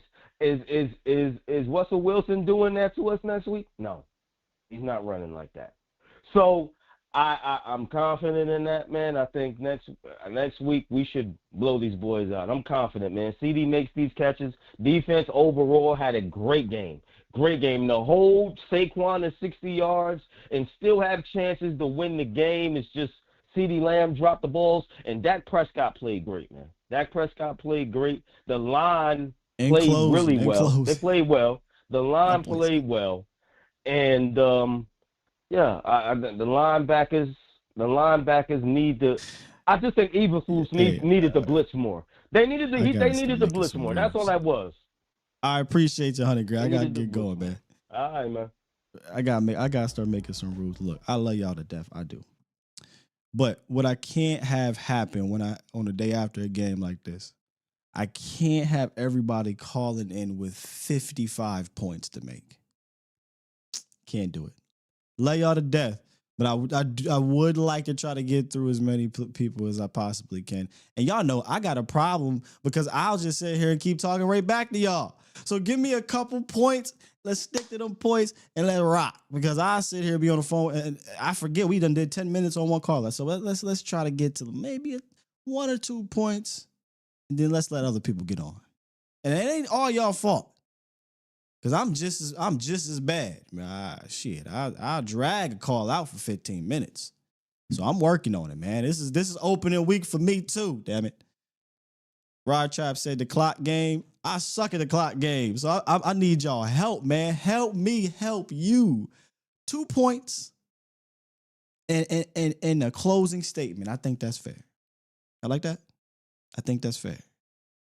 Big Amish, let's see if we can start off good with us, Big Amish. Hey, how about them Cowboys? Yo. Hey. I can't give them a how about the Cowboys, but it's an encouraging game nonetheless, though. But what's up with you, Big Amish? Yeah. You need to cut Miles Sanders. Once a filthy eagle, always a filthy eagle. He slowed down. Oh, you know what? I don't trust him anymore. Cut him. Miles might have been taking the tape. Hold on now. That ain't even registered. That ain't even registered to me, man. Miles might have been on the tape. Yeah. But go ahead. Hey. See? All right, that's one. Get him out of the way. But here's the way I look at it. This is from a broad perspective. The defense outshined the offense in this game. There's no doubt about it. You hold Philadelphia to 24 points, and the best, as much as we have a no-name defense, and that's what they did. And we have a star-studded offense, at least allegedly. I'm not being a Debbie Downer. I was a big Dak fan, still am, but we have to know what his limitations are. And when Vic Fangio started doing what he does in the second half, Dak did thread the needle on a few times. There were those drops, but we can't blame wide receivers. If we don't have them, then go get some. Go get them that'll make those catches. CeeDee Lamb, 99% of the times, he's going to make those catches. But when you look at the time of possession, that says it all. That says everything about our offense.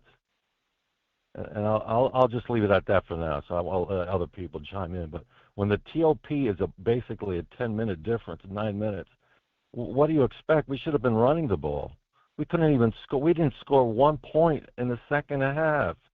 How do you? I mean, there's no explanation for that in my view. There is. But, and I'll just say this. Let me just say this.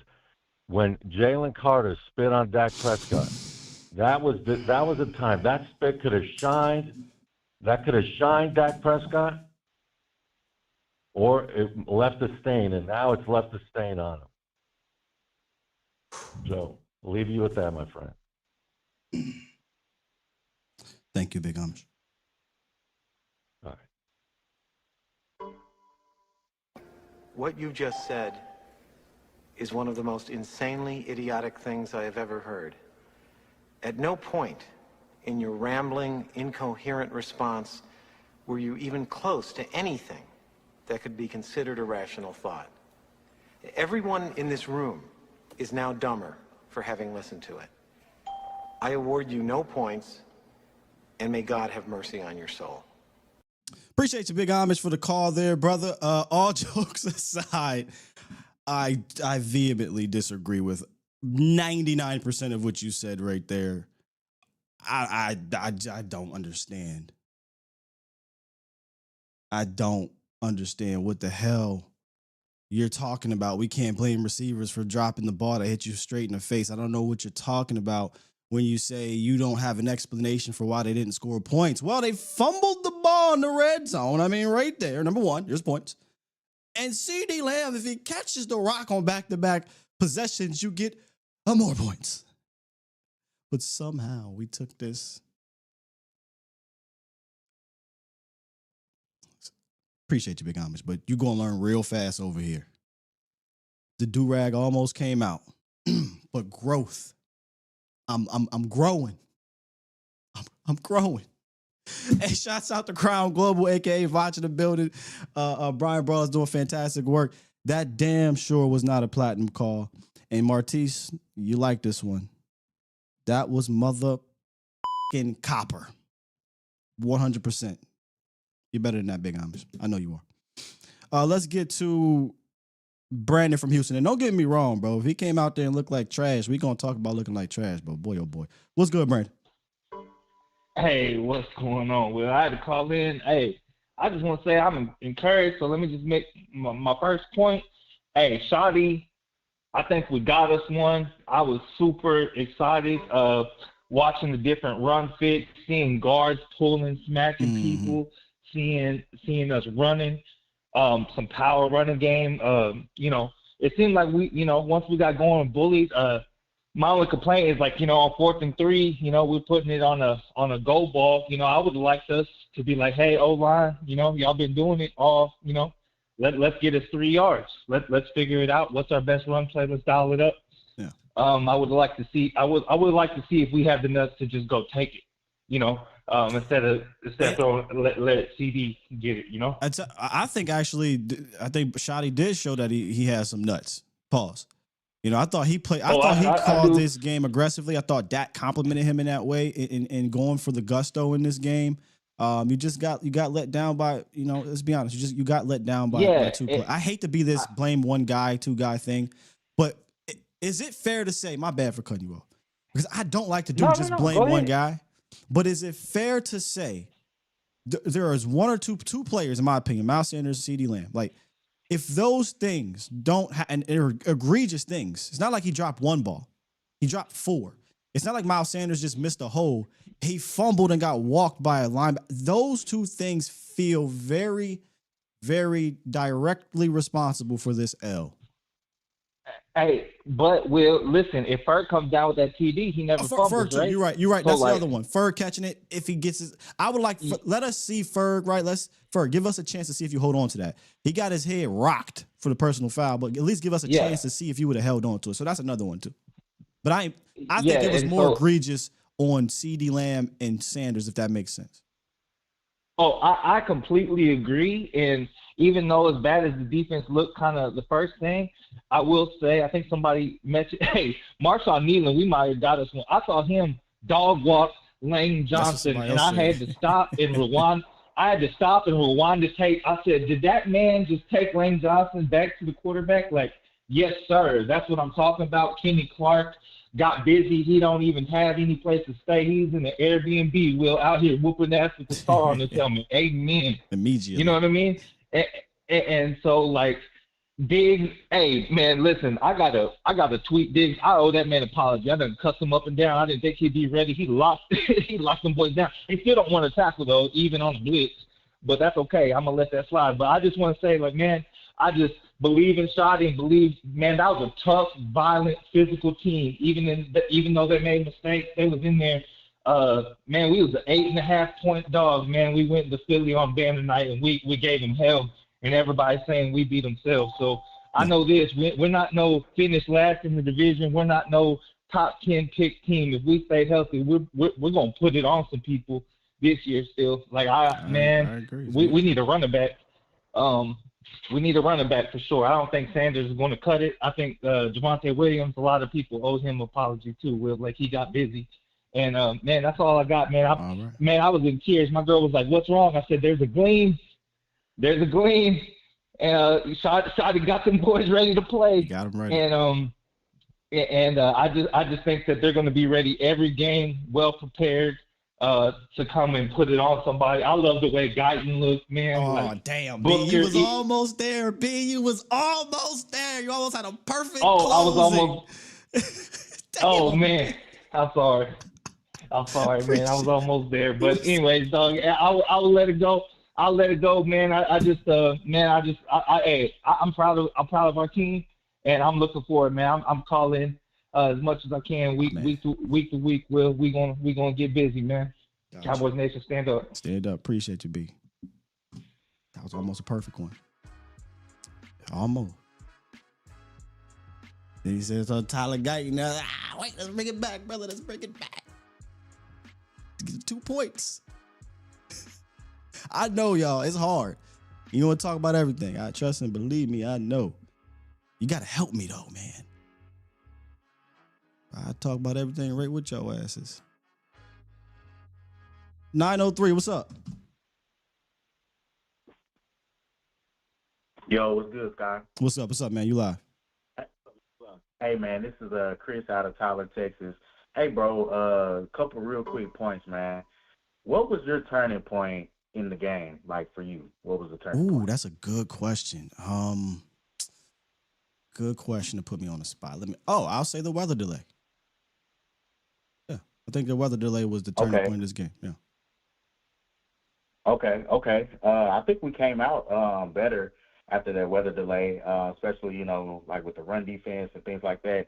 Right. For me personally, the turning point of the football game was Miles Sanders not being able to outrun that linebacker. I know it's been said 40 times, but, bro, like, how can you not outrun that slow-ass linebacker?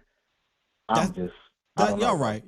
The fumble is probably definitely the easy answer right there. That's a fair point. It just felt like the game shifted for both teams after that weather delay. By the way, that was before the fumble, but yeah, that's it's probably the fumble, no doubt about it. But I love your answer, thinking outside the box a little bit there, not outrunning the linebacker. Because if he outruns the linebacker, we're not discussing a fumble. You know what we're discussing? There's the Miles Sanders. That's a compliment to Javonte Williams. I ain't seen no compliment. Nope. Exactly. It's supposed to be thunder and lightning. Javonte Williams, he did his job. He scored 2 touchdowns on the goal line. Lightning got to come in there. You got to outrun that linebacker, like you said. Then we wouldn't be, in that fumble situation. Then we wouldn't have to, before that, try to force it to Ferg, and he drops it with the stone hands. I don't know what's going on with him. So that is the turning point for me. My other point real quick is what's happening with Jalen Tolbert, bro? I literally, and my wife saw this as well, and she's not as knowledgeable in football as I am, or, you guys are, all that. She's doing a lot better. She's good. But she noticed on that flat route to Turpin that Jalen Tolbert was just standing there, bro. He didn't throw no kind of block or nothing. I think that's such a terrible example, though. Like, somebody tagged me in that today on Twitter. I promise y'all, I promise y'all will find many probably worse snaps. That one is not one I'm about to sit here and harp on because they were running routes. You know what I'm saying? That wasn't a block. That wasn't a screen. He was running routes. They threw it to Terp. And shouts out to Kenyon Mitchell. He triggered and Tober couldn't get there. I mean, there's many of other things to be pissed about off at Tober because this was not a good game for him, it seemed like, and he definitely made no difference. But that play to me, I have to smirk a little because it's like, hey, y'all, I know collectively Cowboys fans do not like Tober, but there are other plays y'all are going to be able to use. That one right there is that's a little cheap. That's a little cheap. If anything about that play, let me say this. Man. Let me say this about that play that I didn't like. After they went and made the tackle, at least go hit somebody. I didn't like that part of it. But there's nothing he could be able to do to make a block. But at least after they went to go try to make a tackle, go hit somebody. And that part to me is why I say, ooh, there's a somebody say he ain't got no dog. He don't. I mean, it's obvious. He ain't got no dog. I don't know, bro. I just saw him standing there like after I saw Turpin make one guy miss, so I felt like he ain't make nobody miss. Turpin ain't make nobody miss, bro. Right there. Turpin ain't make nobody miss on that play. He did. He definitely did. No, he didn't. Sure. He got tackled 100%. By 2 people, bro. The first defender, he made the first defender miss, and then the other defender tackled him. Okay. Not that. All right, you could be. You know what? You're right. You could be right. You could be right. Let me not be definitive. I'll go back and watch it. But from what I remember, it didn't seem that way. But you could be right. I'm probably wrong. My bad. Yeah. I'd love to see that. But hey, man, appreciate you. Thanks for what you're doing, bro, and have a good one. You as well, man. You as well. See, I almost did it again, man. Let's get to Ronnie. What's good, Ronnie? Hey, good morning, Scott. Hey, good morning. God bless you and your family, God like always. Actually, I'm very happy. I mean, I'm not happy that we lost, but I like the way Scotty got he was the right. team. He was right. I just went back and watched. It was Kenyon Mitchell. It was Kenyon Mitchell. So, see, that's exactly why I said, you know what? Let me stop because all I'm thinking about is what I remember. And I misremembered that part. Absolutely right, B. Or not, whoever that was. My bad. Go ahead. Bro. Okay, no, I was just wanted to say that Scotty did a good job. Unfortunately, you know what I'm saying, that we lost. CD, come on. You got to come up with those balls. You know, like that guy that said about the receiver. The receiver, you're supposed to make those catches. You're not going to be perfect, but you're supposed to make a lot of those catches. Because I believe if you would have made those catches, the game would have turned out much different. And that Mount Sander guy, yo, he got to go. When you get caught by linebackers, your speed is not there. They got to put Jed and Blue in there. Give that young man a chance.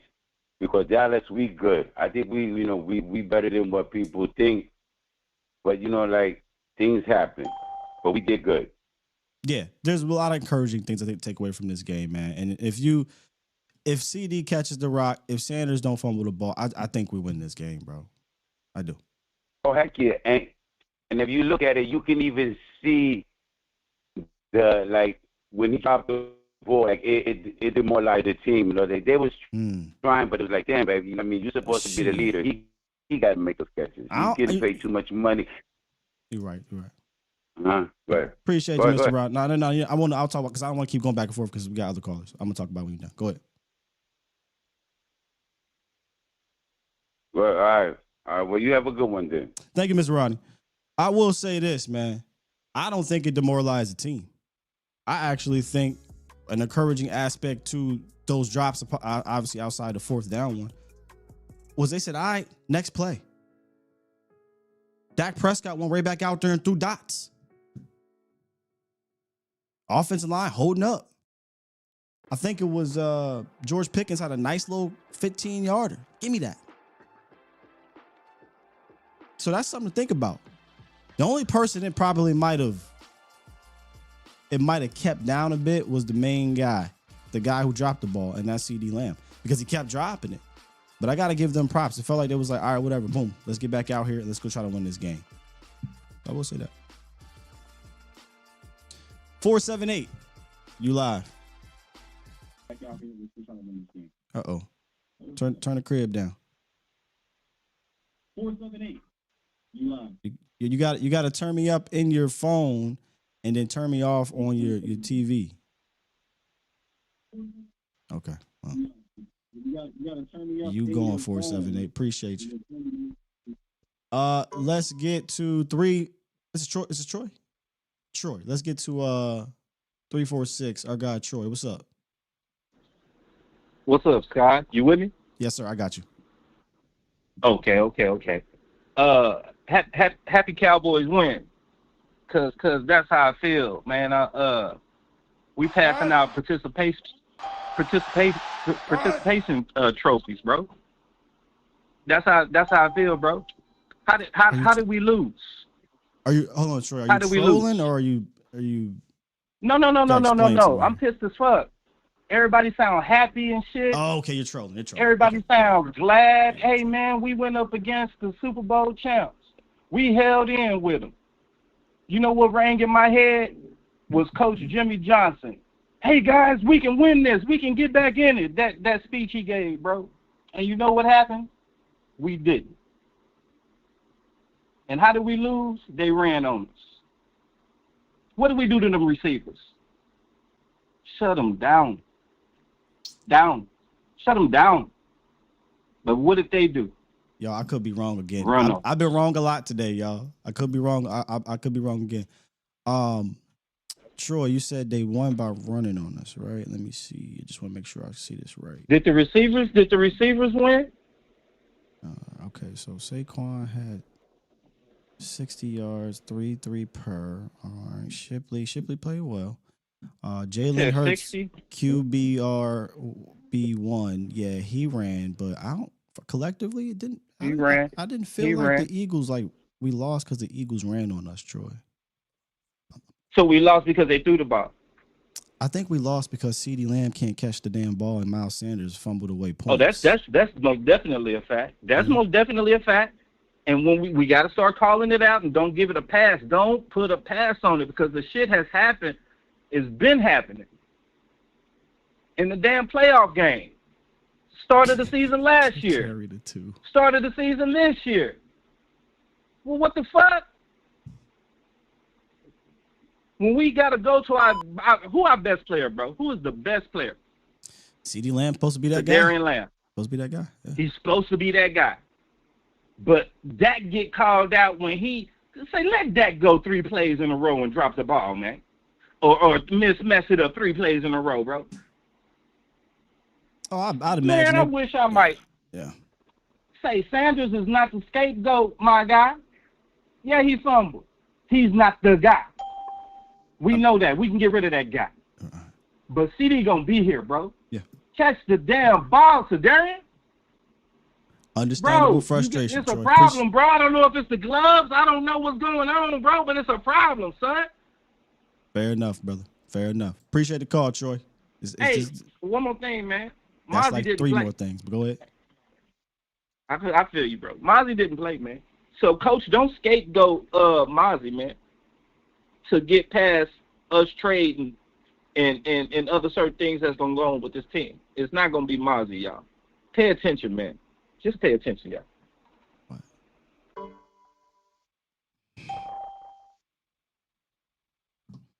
I ain't judging.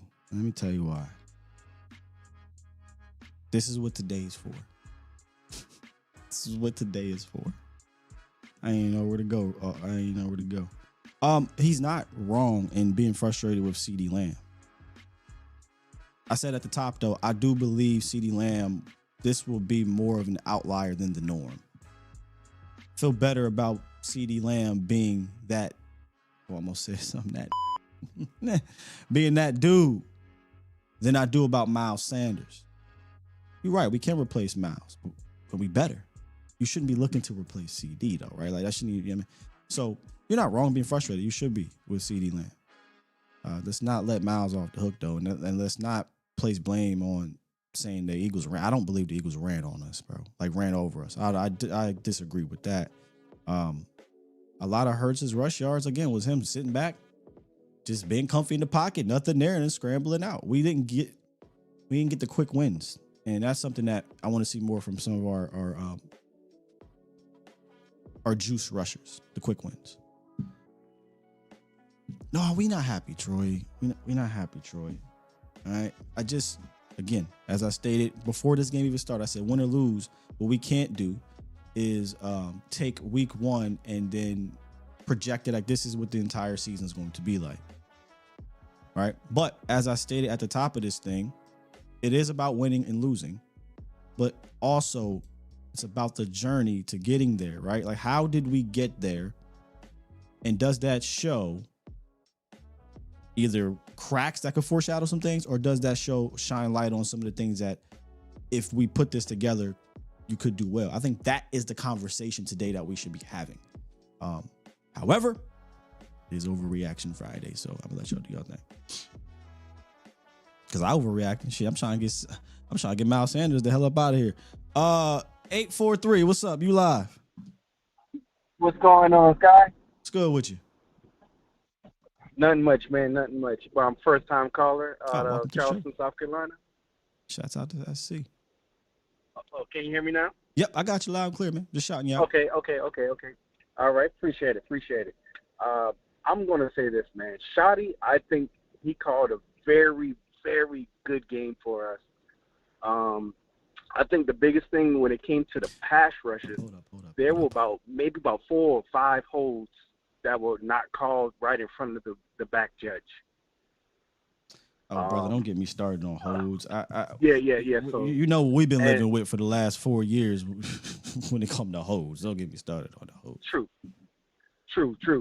But I do believe some of those holds came to where we were right at the goal, right at Hurts, but just that hold and that jumping inside from 13 from Fowler, those were the biggest ones, not just saying gap contained. We have to treat it like ours to Lamar. You got to stay outside wide and make him funnel back into the middle. Then you let your linebackers tackle. But I think the Marion Overshown is going to be the key point to keeping a spy and being able to run with these running quarterbacks, because the kid who they got in the middle now, he did not do well.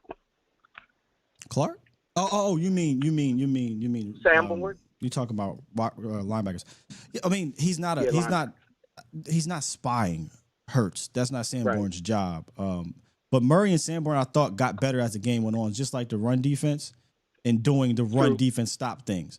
But in regards to trying to run down Hurts, yeah, that's not going to be Sanborn. I think that's why you started to see a little bit of Damone Clark in there. If you noticed, there was times where I was like, they got Murray and Clark out there, and for whatever reason, not Maris. There wasn't a whole lot of snaps for Maris. And, I think what they were trying to do was match athleticism with athleticism, and it still didn't quite work. But I do think, no, I wasn't a blitz. That was Fowler. But I do think, like you said, I agree here. Whenever Overshown does return, he's going to be that guy that can help mitigate these running quarterbacks in a way. And then I think hopefully, with time, Sam Williams kind of regains that burst, and I think he'll be able to close better too, because he closed well at the end of that game on the run. But in the past game, I think he'll be able to close on these quarterbacks a little better because he got that burst. It just hurt. I agree with that because there was one play where Sam came from in the backside and made that tackle.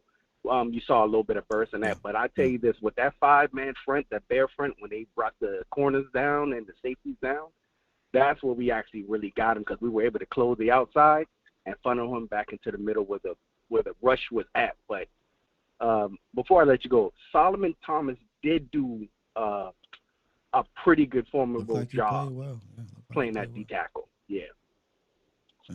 All right, good call. Yeah, good stuff. Yeah, man, I appreciate it, man. Have a great one, man. Look forward to always hearing you, man. Thank you, brother. You as well. Yeah, good stuff there. Somebody had mentioned in the chat, I looked over. I didn't even know you had one.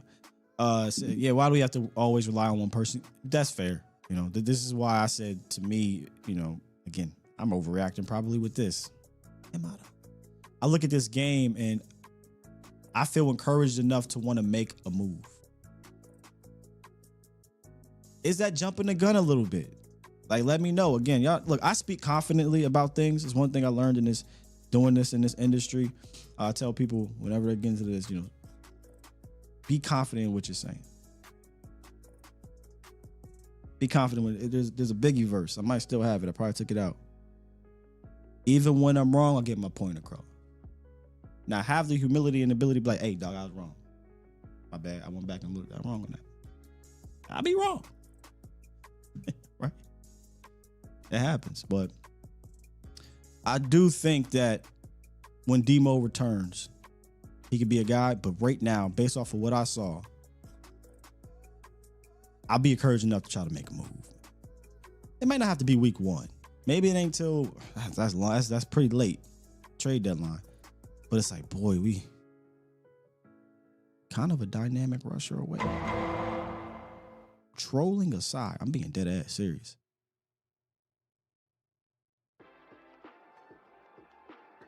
I don't know if we're gonna be able to get it, but I'm just saying. And hey, look, maybe that guy's not an edge. Maybe it is a linebacker. Man, instead of waiting on Demo, maybe you go find somebody that can do the Frankie Louvu stuff. You know, I like Frankie. You know, go watch our Cowboy Criteria shows. He wasn't Cowboy Criteria like I thought, but you know, I like Frankie. I'm just saying. TA said make the move now. I agree. That's why I say y'all gotta let me know. Sometimes, man, I get in my emotional bag too. I ain't gonna sit here in front now. Y'all don't see me during these games. I have an obligation not to come on here and be just over the top one way or the other. That's how I feel about my coverage of the team. But at the end of the day, y'all, I'm not right during the game. Something wrong with me, y'all. Shouts out to the dead if they watch it. Something wrong with me, man.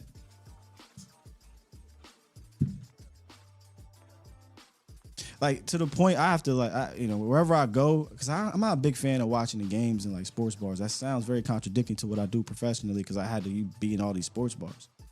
But I legitimately would have to tell the bartenders and stuff, hey, look, I'm okay.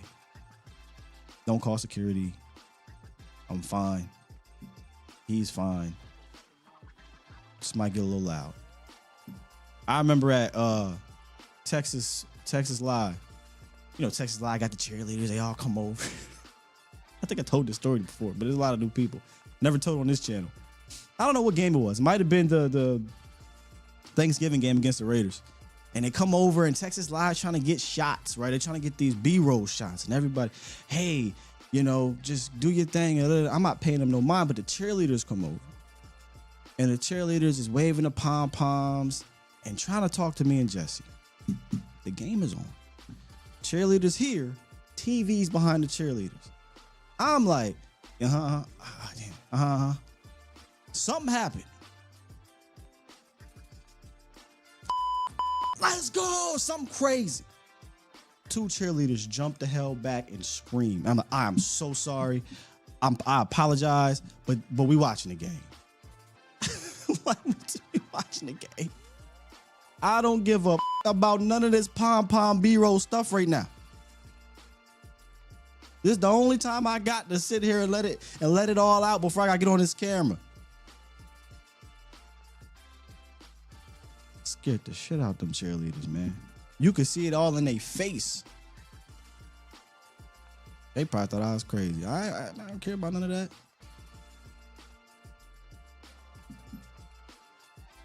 Special K said, focus, guy, turn the game off. I was focused on the goddamn game.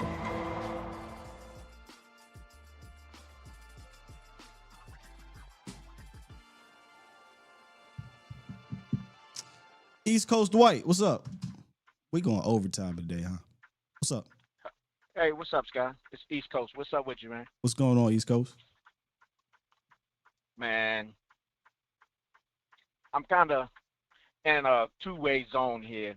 It was a good game, just a little frustrating. Cause like you said, man, it's like like I said, I'm from the East Coast, man, and it's like we always got this thing against Philly and Washington, and sometimes New York. But it's my biggest thing is I like the way Shardy had the guys ready. I mean, how many times have we seen games where the team where you hear Mike McCarthy say we wasn't ready or we wasn't prepared? Oh, that's facts. Hold on. Go. Oh, my bad. You spitting. Go ahead. Let me just drop this when y'all say shit like that. And then after that, when the second half adjustments come, and it's like you get punched in the mouth, and then you don't have a comeback, and it's like, Mike, what is going on? It's like you scared to talk to your coach. And you heard what Shadi said. He said that when they asked him how did he think the first half went, he was like, he didn't really, we got to clean this up and we got to clean that up. Yeah. And when he went back in there and made them adjustments, and I know he had to talk to his defensive coordinator because the whole thing changed. And like you said, man, I don't want to hear nothing else from these little Philly faithfuls or whatever. Man, they know that Dallas outplayed them that whole game. It's just a couple of plays that Dallas made that could have been better.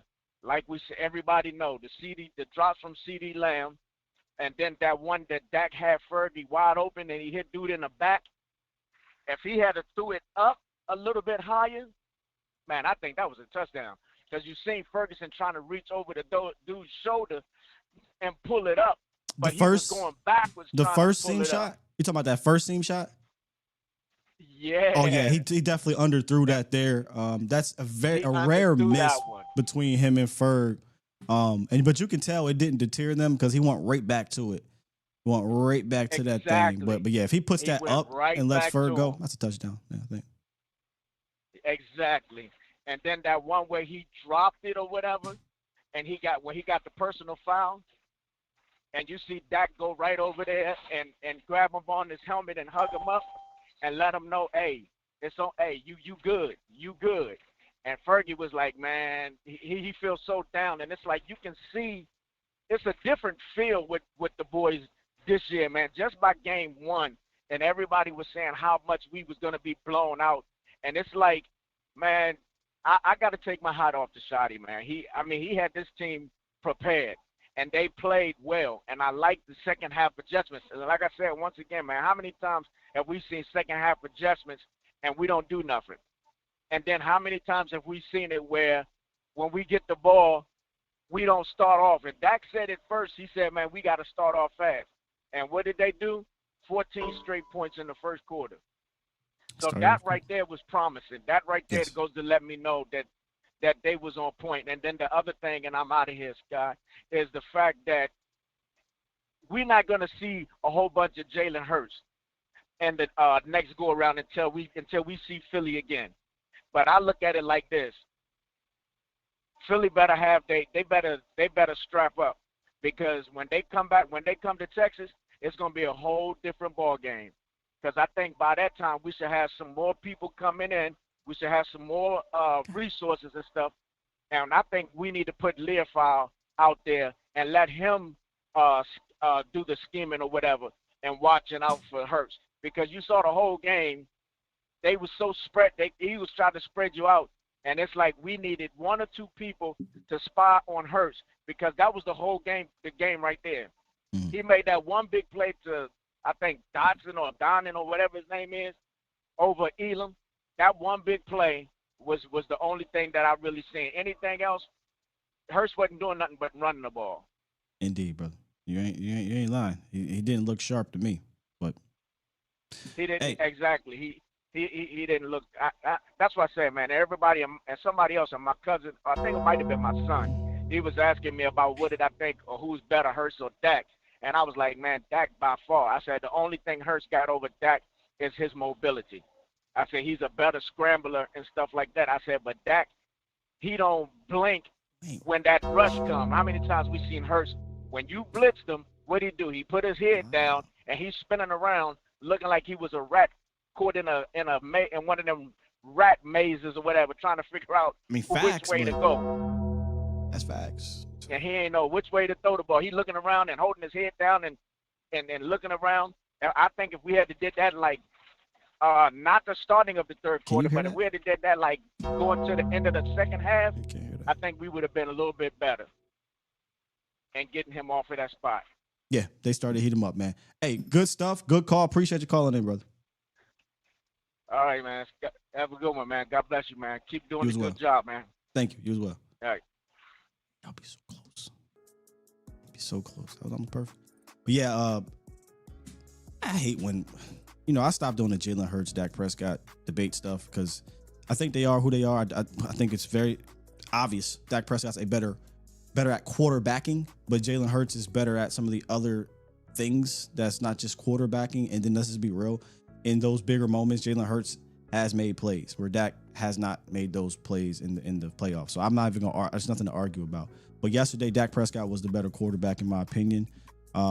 He just didn't get the turnover from his defense, and he didn't get help from his receiver. You know, I mean, that's just the way it happens. Neither of these quarterbacks were perfect yesterday. The difference was one team made you pay for your mistakes, the other one didn't. You know what I'm saying?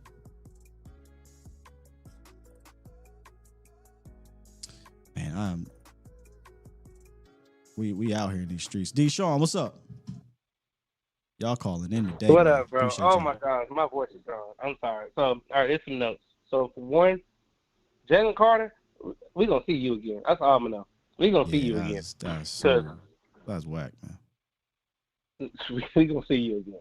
All right. So first off, I like how they came out. I love Shotty's play calling. I love how the motion he used. I love how he even faked the cameraman out because everybody thought that we were going to throw, but it ended up running there to turf. Even the own cameraman got faked out. So sure. I love that. I love how innovative he is. Now onto the defense. Now I understand like Hurts went off for a lot, but we stopped Saquon Barkley. That was Scott, I told everybody in their mouth, I said, Saquon is not going to go off like I think that he is. He's not going to have this 100-yard game and do all these amazing stuff, which he still did amazing things. But he's not going to do all these things I think he's going to do. No, it's going to come through like little mini type of things. So. My bad. Go ahead. I was just looking to find out where Hurts went off. That's all. Go ahead. So then on top of that, it was one of them things where if we made crucial plays, it would have turned into better plays. Mm-hmm. And so it's all to me. It comes down to it. You're good. In closing, go ahead. We got you, Deshaun. Close it out. All right. It comes down to if Sanders didn't fumble that ball, everything would have not gone the way it went. And it comes down to little details, little minor details. Might be right. That's all for me, though. All right. Appreciate you, Deshaun. Good stuff. Yeah, I think y'all were totally right. You know, I tried to be clever with my answer. I ain't gonna lie, right? When he said, "Hey, what's the turning point?" I went with the weather delay because I just felt like if you go look at the weather before the weather delay, it was bing, bing, bing, bing, bing, bing. Everybody, it's just a bunch of scores. After the weather delay, nobody scored the damn point. However, come on, man, that fumble was rough. That fumble was rough. Right, Trash said callers need preseason reps. I'm gonna take accountability, Rod Trap, right? I'm gonna take accountability like CD Lamb. I ain't no better, bro. But I'm gonna work on it because what I want to do is I really do want to try to get everybody in, and I know that's not possible. We be here till 3 o'clock. Some of y'all would be like, stay here till 3 o'clock. That ain't what my man, what Cat Williams say. I got to do. I don't want none of that crazy name OG triple double dog dare Kush. I got to do. Yeah, apologies. I'm gonna figure it out. We're gonna find, maybe I do gotta get a clock or something. Maybe I gotta cut it off after like 7 callers or something. I'm gonna work on it. Cause I like try to get our regulars and get some people I'm not familiar with. 267, what's up? Who this? This is T-Roy. How you doing? What's up, T-Roy? Yeah, my name is T-Roy. I'm from Philly. Welcome to the show, at the T-Roy. game last night. Yeah, I'm just glad at what we seen yesterday. You know, I love what I seen from the offense, especially from the defense towards the end. Mm-hmm. But I'm just glad that Dak finally got a head coach and an OC that seemed like he understand him. You know, like got him in the shotgun, got him under center. Like it's just that's what Dak is made for. You know. Yeah, I love that part. Don't get me wrong. I loved him getting under center, play action, He was great with the ball handling. Looked fantastic in that sense. Yeah, but Miles needed to get off the team. And I don't know. To me, James Houston should have played a bit more. That's my opinion. James Houston, I believe, had 9 snaps. You know what? I'm a see, here I go again. I'm gonna use James Houston like I used to talk about with Turpin and I used to talk about with Tony Pollard. When you are seeing you can't quite get home on that side of the ball, put in the juice guy. Put in the guy that showed that he got the juice to be able to, the moves to be able to get home quick. Same thing what happened with Tony Pollard and Turpin over the years. When you have a bogged down offense, put in the guy that can take, one play and go 60. Get him to rock a few times. So yeah, James Houston not getting more snaps when they just weren't really getting quick wins was a little bit shocking. Yeah, because he showed us all preseason that he can get after the QB. So that was surprising. But I appreciate you, bro. I love your content. I watch you every morning, bro. Even when you wasn't going live, man, I was mad when you wasn't going live, That's my bro. bad, bro. That's But my I bad. appreciate you, bro. Keep going, man. Thank you, brother. Keep holding it down in Philly. I know you in the Lions then. Keep holding it down. Yeah, for sure. Salute. Hey, Anthony G is on a heater this morning. Shouts out to T. Roy from Philly. T. Roy, they getting you in the chat. Anthony G said, "So you mean Troy?" That's so good. It might be like Terrence Roy or something. You know what I'm saying? We don't know what it is, but that's good. That's good. That's good.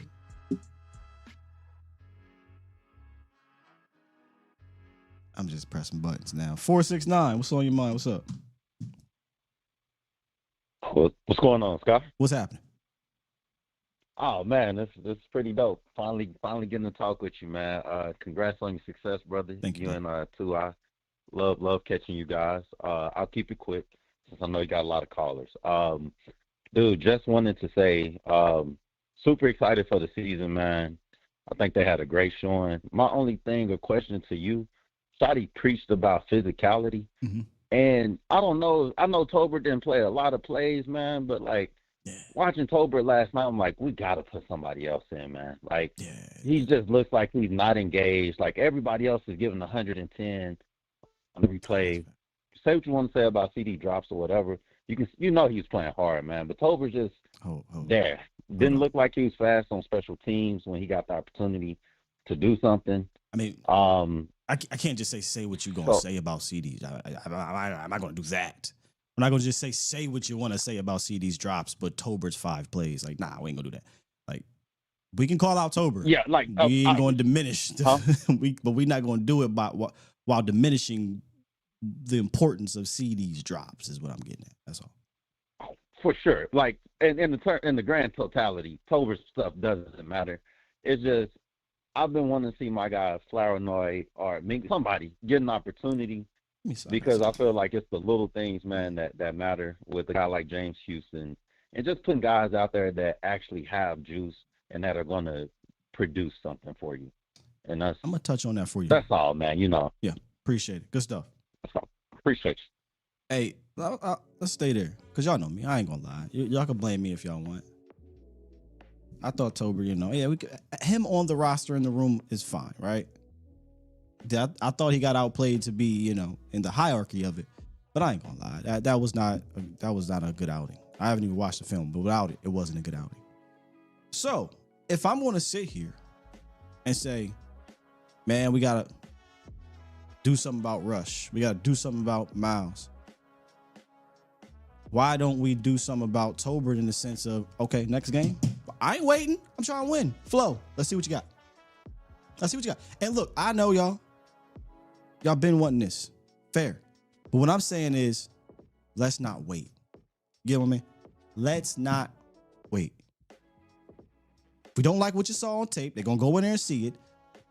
They've already shown me that they're not. There's a little bit of. There is some. But they've shown me that they're not going to let politics completely override everything, because if that's the case, then Mozzie Smith would have been playing, right? Now show me moving into week 2, keep that same energy. All right. Wasn't a great outing for you, Tolbert. Let's see if Flournoy can do it. Is that fair? Is that fair? That's all I'm asking. Try to be fair as much as I can. 443, what's up? What's up, Sky? I got this Vic from Baltimore. What's up, Vic? You in the trenches too? I got 4 things, and I'm gonna make it real quick. Number 1, we seen a culture switch before our eyes. The fumble, the 3-4 drop passes by CD and our tight end, we would have folded. We wouldn't have battled back. They ain't scoring no points. So I'm seeing a culture shift. Number 2, Miles Sanders needs to take his ass back to Philly. Number 3, CD needs to get his shit together. He lost the game. Point blank, period. And I think a lot of people, my 4th point is our edge rushers. I think we jumping the gun with our edge rushers. I think we're going to be just fine on the edge. We went against the best offensive line in football. We watched Kansas City not lay a finger on him in the Super Bowl. We watched last year Jalen Hurts do that to everybody. We just got to give him a couple of more games to get our edge rushers together. I mean, we will be just – James Houston came in with some juice. Fowler came in and did his thing. We just lost some lane integrity early in the game, but we will be just fine as far as edge rushing. That's all I got, Sky. Great show. I watch you every morning, boss. Thank you, brother. Appreciate it. Good stuff. Get back to them kids, Vic. All right. And look, another fair approach. See, I told you, I'm reading overreacting probably with Miles Sanders and the edge. I still will fight. Look, I ain't never look. If I believe something, I'll debate you on it. I still do believe there's not a dynamic rusher, like a down in, down out dynamic guy. We have a bunch of like rotational guys, and that could work eventually. That could work. But I guess it's fair if you want to give him some more, because he went up against Lane and Maliato. Those 2 good guys, and there's gonna be some scrubs you go up against. Totally fair. But boy, what I don't want to do is 2014. Oh, yeah, it's the defenses. You don't need a dynamic edge rusher. Look what's happening. And we're stopping and run a little bit here and a little pressure there. And George Selvey and Jeremy Mincy, James Houston and Dante Fry. We're like, okay, Boy, we get to the playoffs. We can't touch a quarterback with one leg. You know what I'm saying?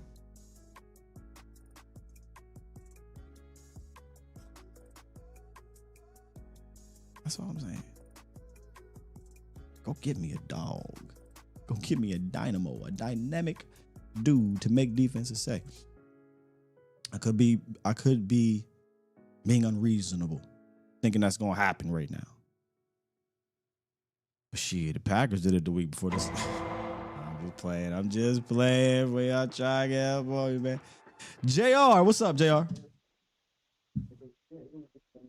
How you doing, baby? It feels so good to talk to you.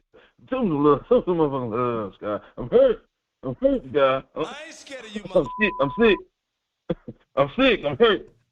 Goddamn Cowboys got my blood pressure up this morning. I've been on phone. Goddamn 2 goddamn hours, Scott. I got shit to do. How you doing, Scott? Goddamn, how you doing? Man, it's good to hear from a king, man. It's real good to hear from a king.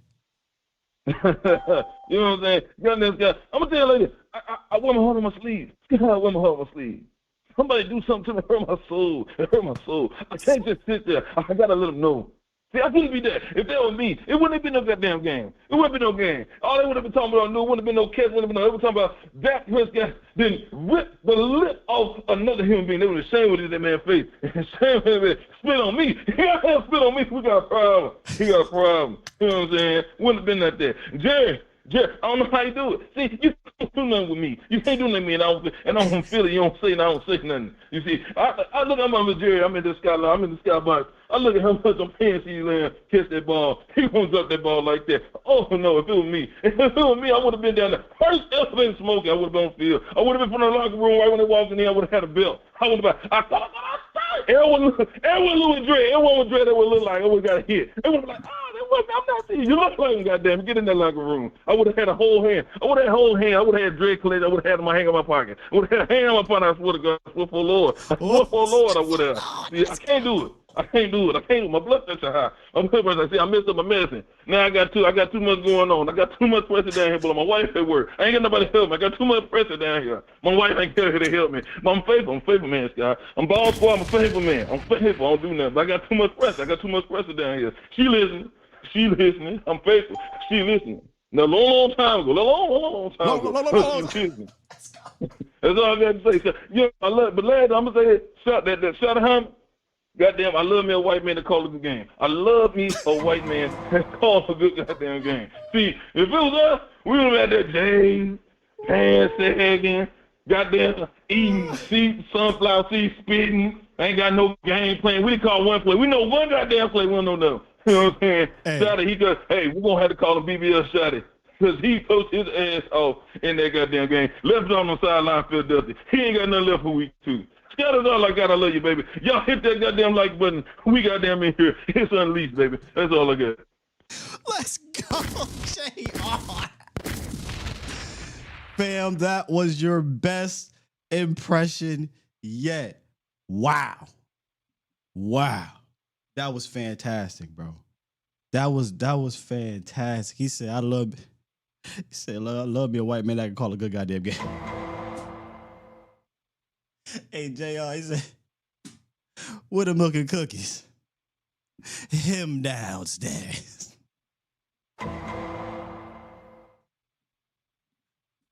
We looked at Miles Sanders and said, well, yeah, you got a 49-yard run, but you didn't score. What you want me to tell you did a good job? Fuck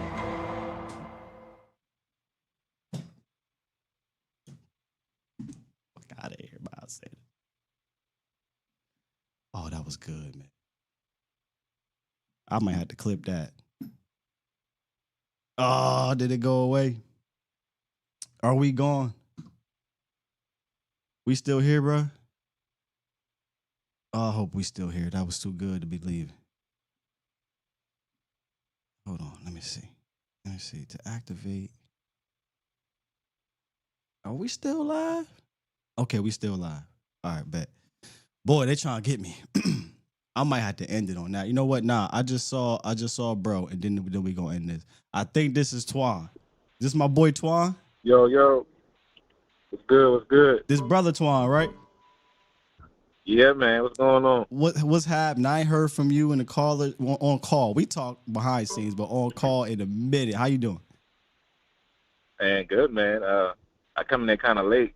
I don't know how everybody else feeling, but man, I don't feel bad after this loss because it took all the mistakes on the outside for Philadelphia to win this game, and we seen some promise in our defense. I was real worried about our defense, but watching the boys play yesterday in that second half, that's a lot to think about, especially with Nealon and Solomon Thomas. I mean, they showed up real big yesterday. I mean, the linebacker core, it wasn't horrible, but they didn't really run the ball on us yesterday. It was basically breakdowns and Hurts getting those rushing yards. But other than that, man, Trayvon Diggs played his first game yesterday.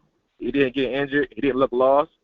So I'm good, man. We good. Yeah, well, let me give you a recap. I think most of us here have been very encouraged from what we've seen. Obviously, we've talked about the things that need to be better, no doubt about it. But I don't come out of this game, and I've said this before, Twan. You know this. Like I'm not going to sit here and judge the entire season off of week 1, win or lose. But there is context. There is like, how did we get here? I'm big on the how. And I think the how is there's more encouraging things to take away moving forward than there are negatives. You just got to clean up some of them things. Because at the end of the day, the Eagles are the same way. They got some things they got to take away, but they got the dub. Like, they got to clean up. It's easier to clean up things when you win than when you lose, right? But this is one of those instances where weird game, weather delay, first game on the road, new head coach. I do think there's a bit of a curve to grade them on. And I definitely don't feel down coming out this game moving forward. Now, you go lose to the Giants, that changes everything, but I don't think that's going to happen. Yeah, I don't think that's going to happen. CeeDee Lamb not going to drop on them ball like he did yesterday. Nah, bro. So that's what I got, man. I love you, brother. Thank you, keep bro. doing your thing, Much man. love, too, bro. Love you, too. Appreciate you, Twan. Bet. Oh, man. That was a good what they call and I apologize. We're gonna end them today. Look, y'all, don't be mad at me. It's just I can't get to everybody. That was a good way to end this show today, man. Good way to end this show. Bernie Mac, JR, I will welcome the king of comedy back anytime you want. Twan giving us a cool down as we close out. Level-headed take. Great way to end this thing, man. Great way to end this thing. Before we go though, see, I remember. See, look, I got my preseason rep. Super chat. I'm gonna get these super chats, man. Because here's the thing: the super chat's gonna give us some more content, y'all. Gonna give us some more content.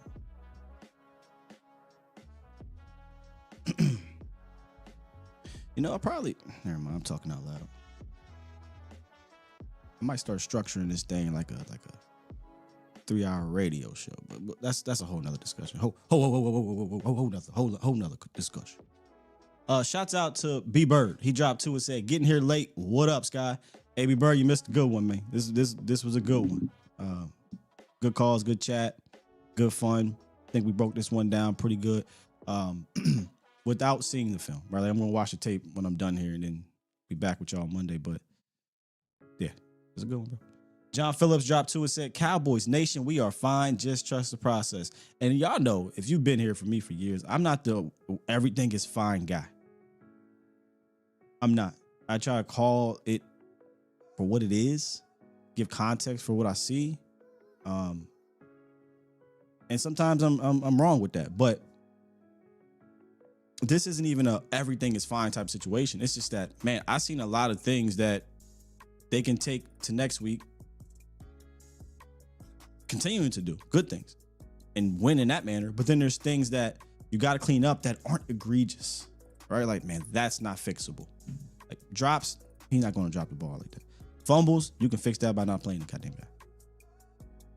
Even if you want to go get like the rusher aspect, you can actually go get that and fix that. If you want to go get a dynamite too, you can fix that.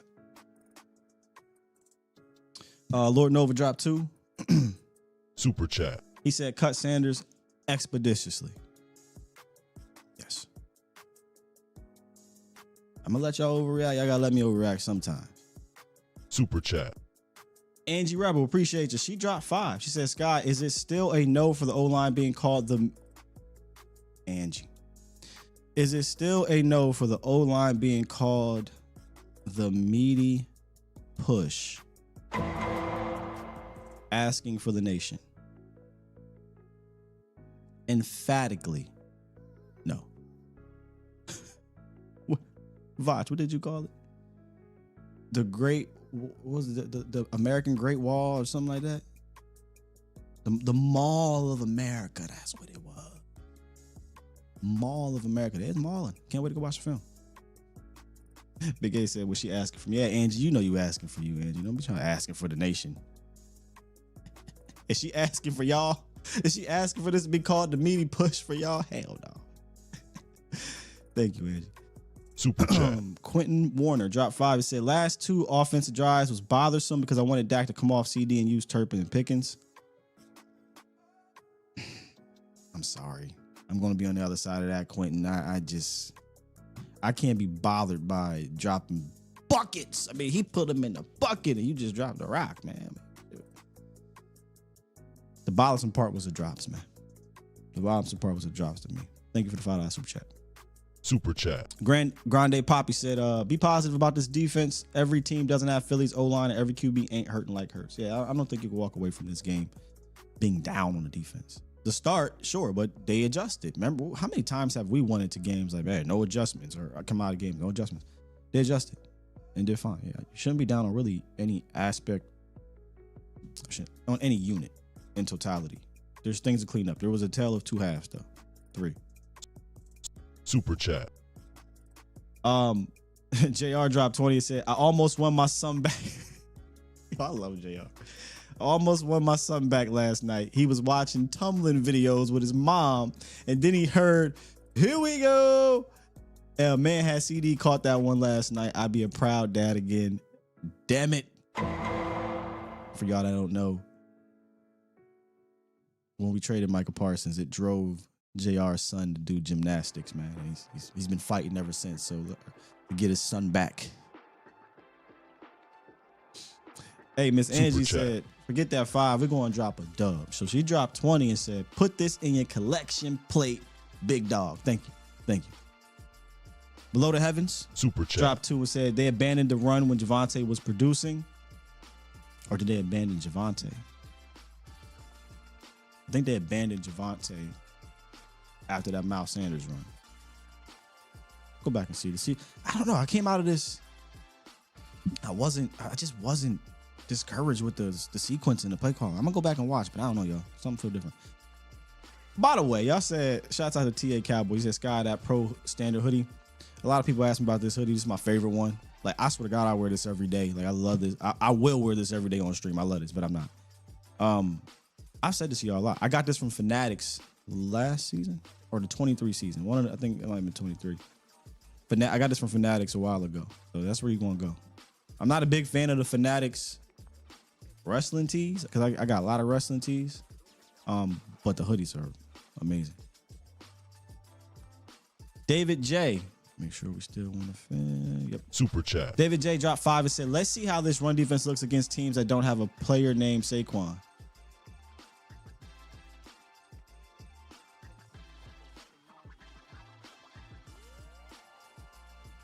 Oh, so you're saying they're going to dominate a team without Saquon?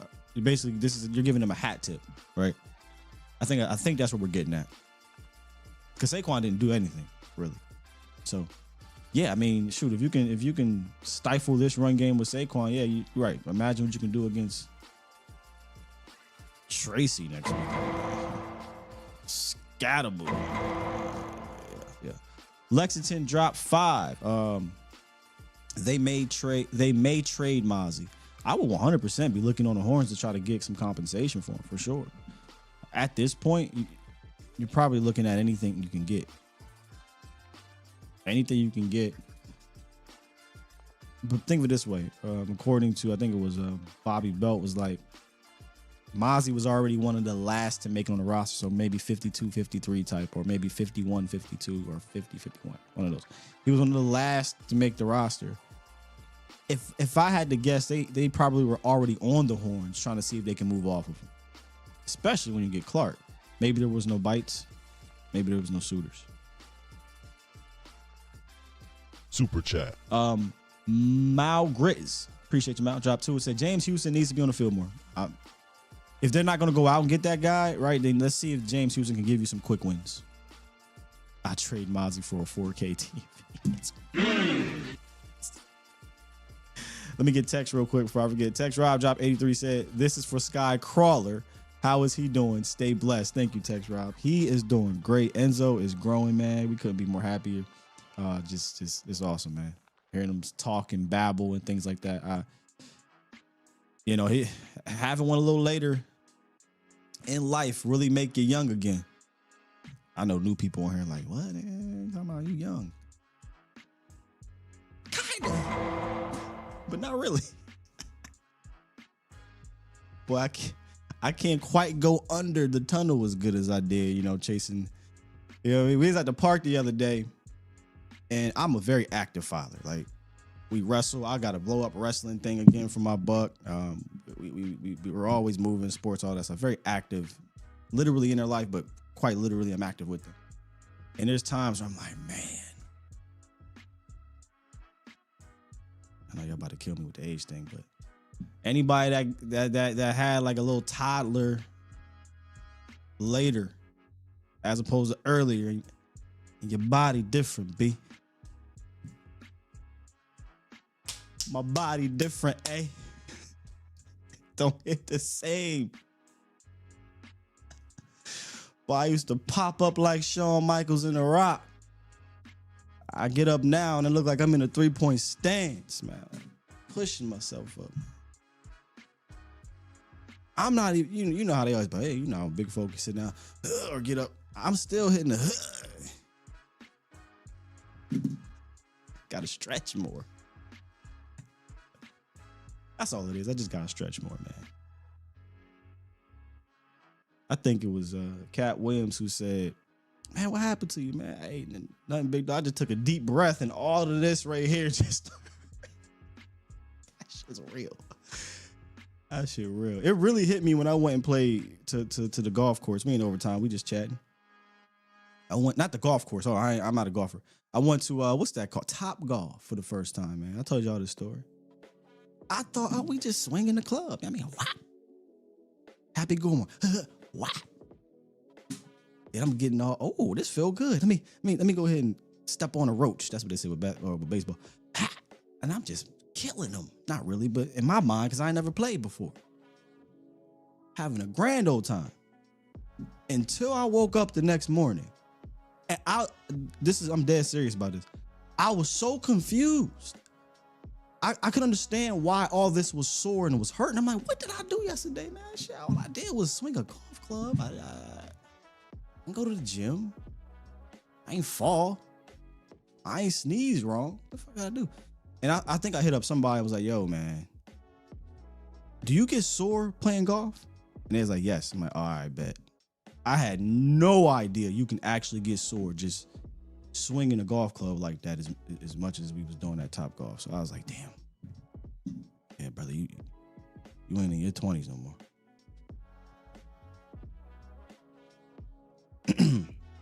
Shouts out to Toxic. Toxic done came through. Let's get my bad. I didn't see. Look, even with super chats, I'm the worst, man. Y'all can't hate me for it though. Super chat. Vance dropped 5 and said, morning, Sky. Did we run a wham last night? Already in love with OC, bro. We ran it all.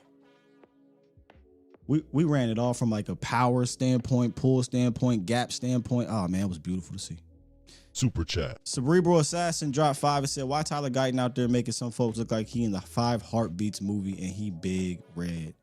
Now, Tyler Guyton has some snaps where he was, yeah. He's getting olayed. But he had this one snap where he hit him with a Hayugan. He smacked this shit. I don't know who was that rusher. Tyler Guyton. He said, I done had enough of this.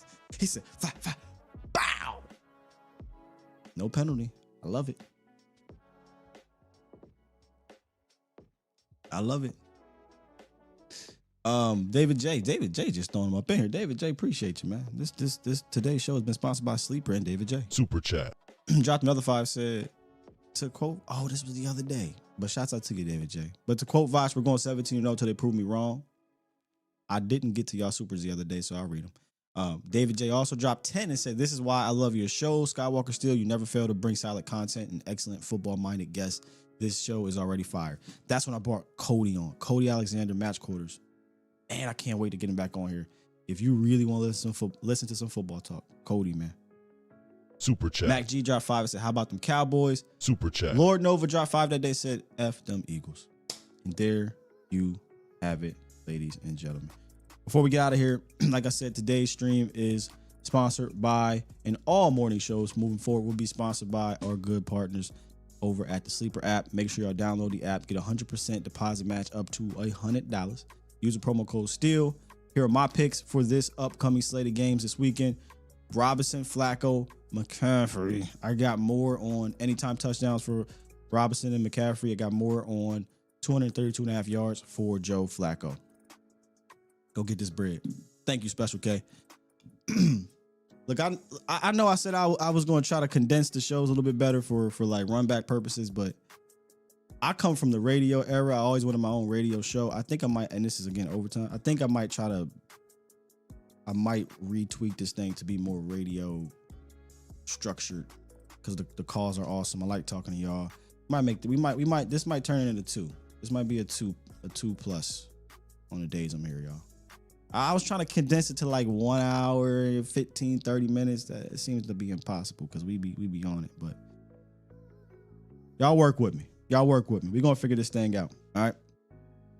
With that said, I will try to drop drive of the game if I can today or tomorrow, depending on the film and life.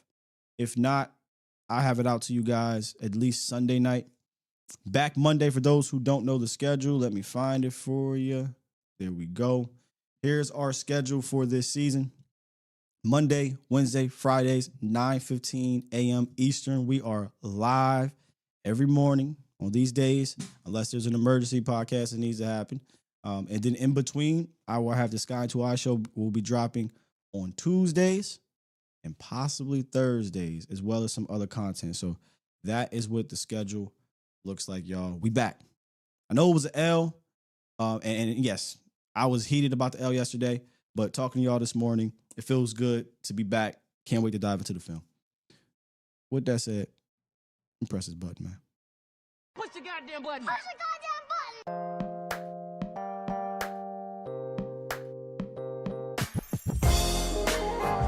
button. Make sure y'all tap into Crown Global. I'm pretty sure they're dropping, if they ain't dropped already. Shouts out to my guys over there. Boston Barty, Brian Broadus, and all the fantastic creators that are live now or will be live or posting. Make sure y'all support. You out there. Lay out. Peace.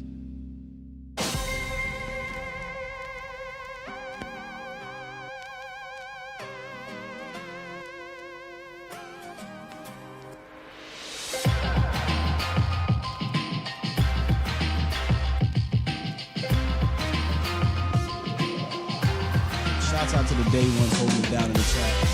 Trust me, I see y'all. Y'all greatly appreciate it.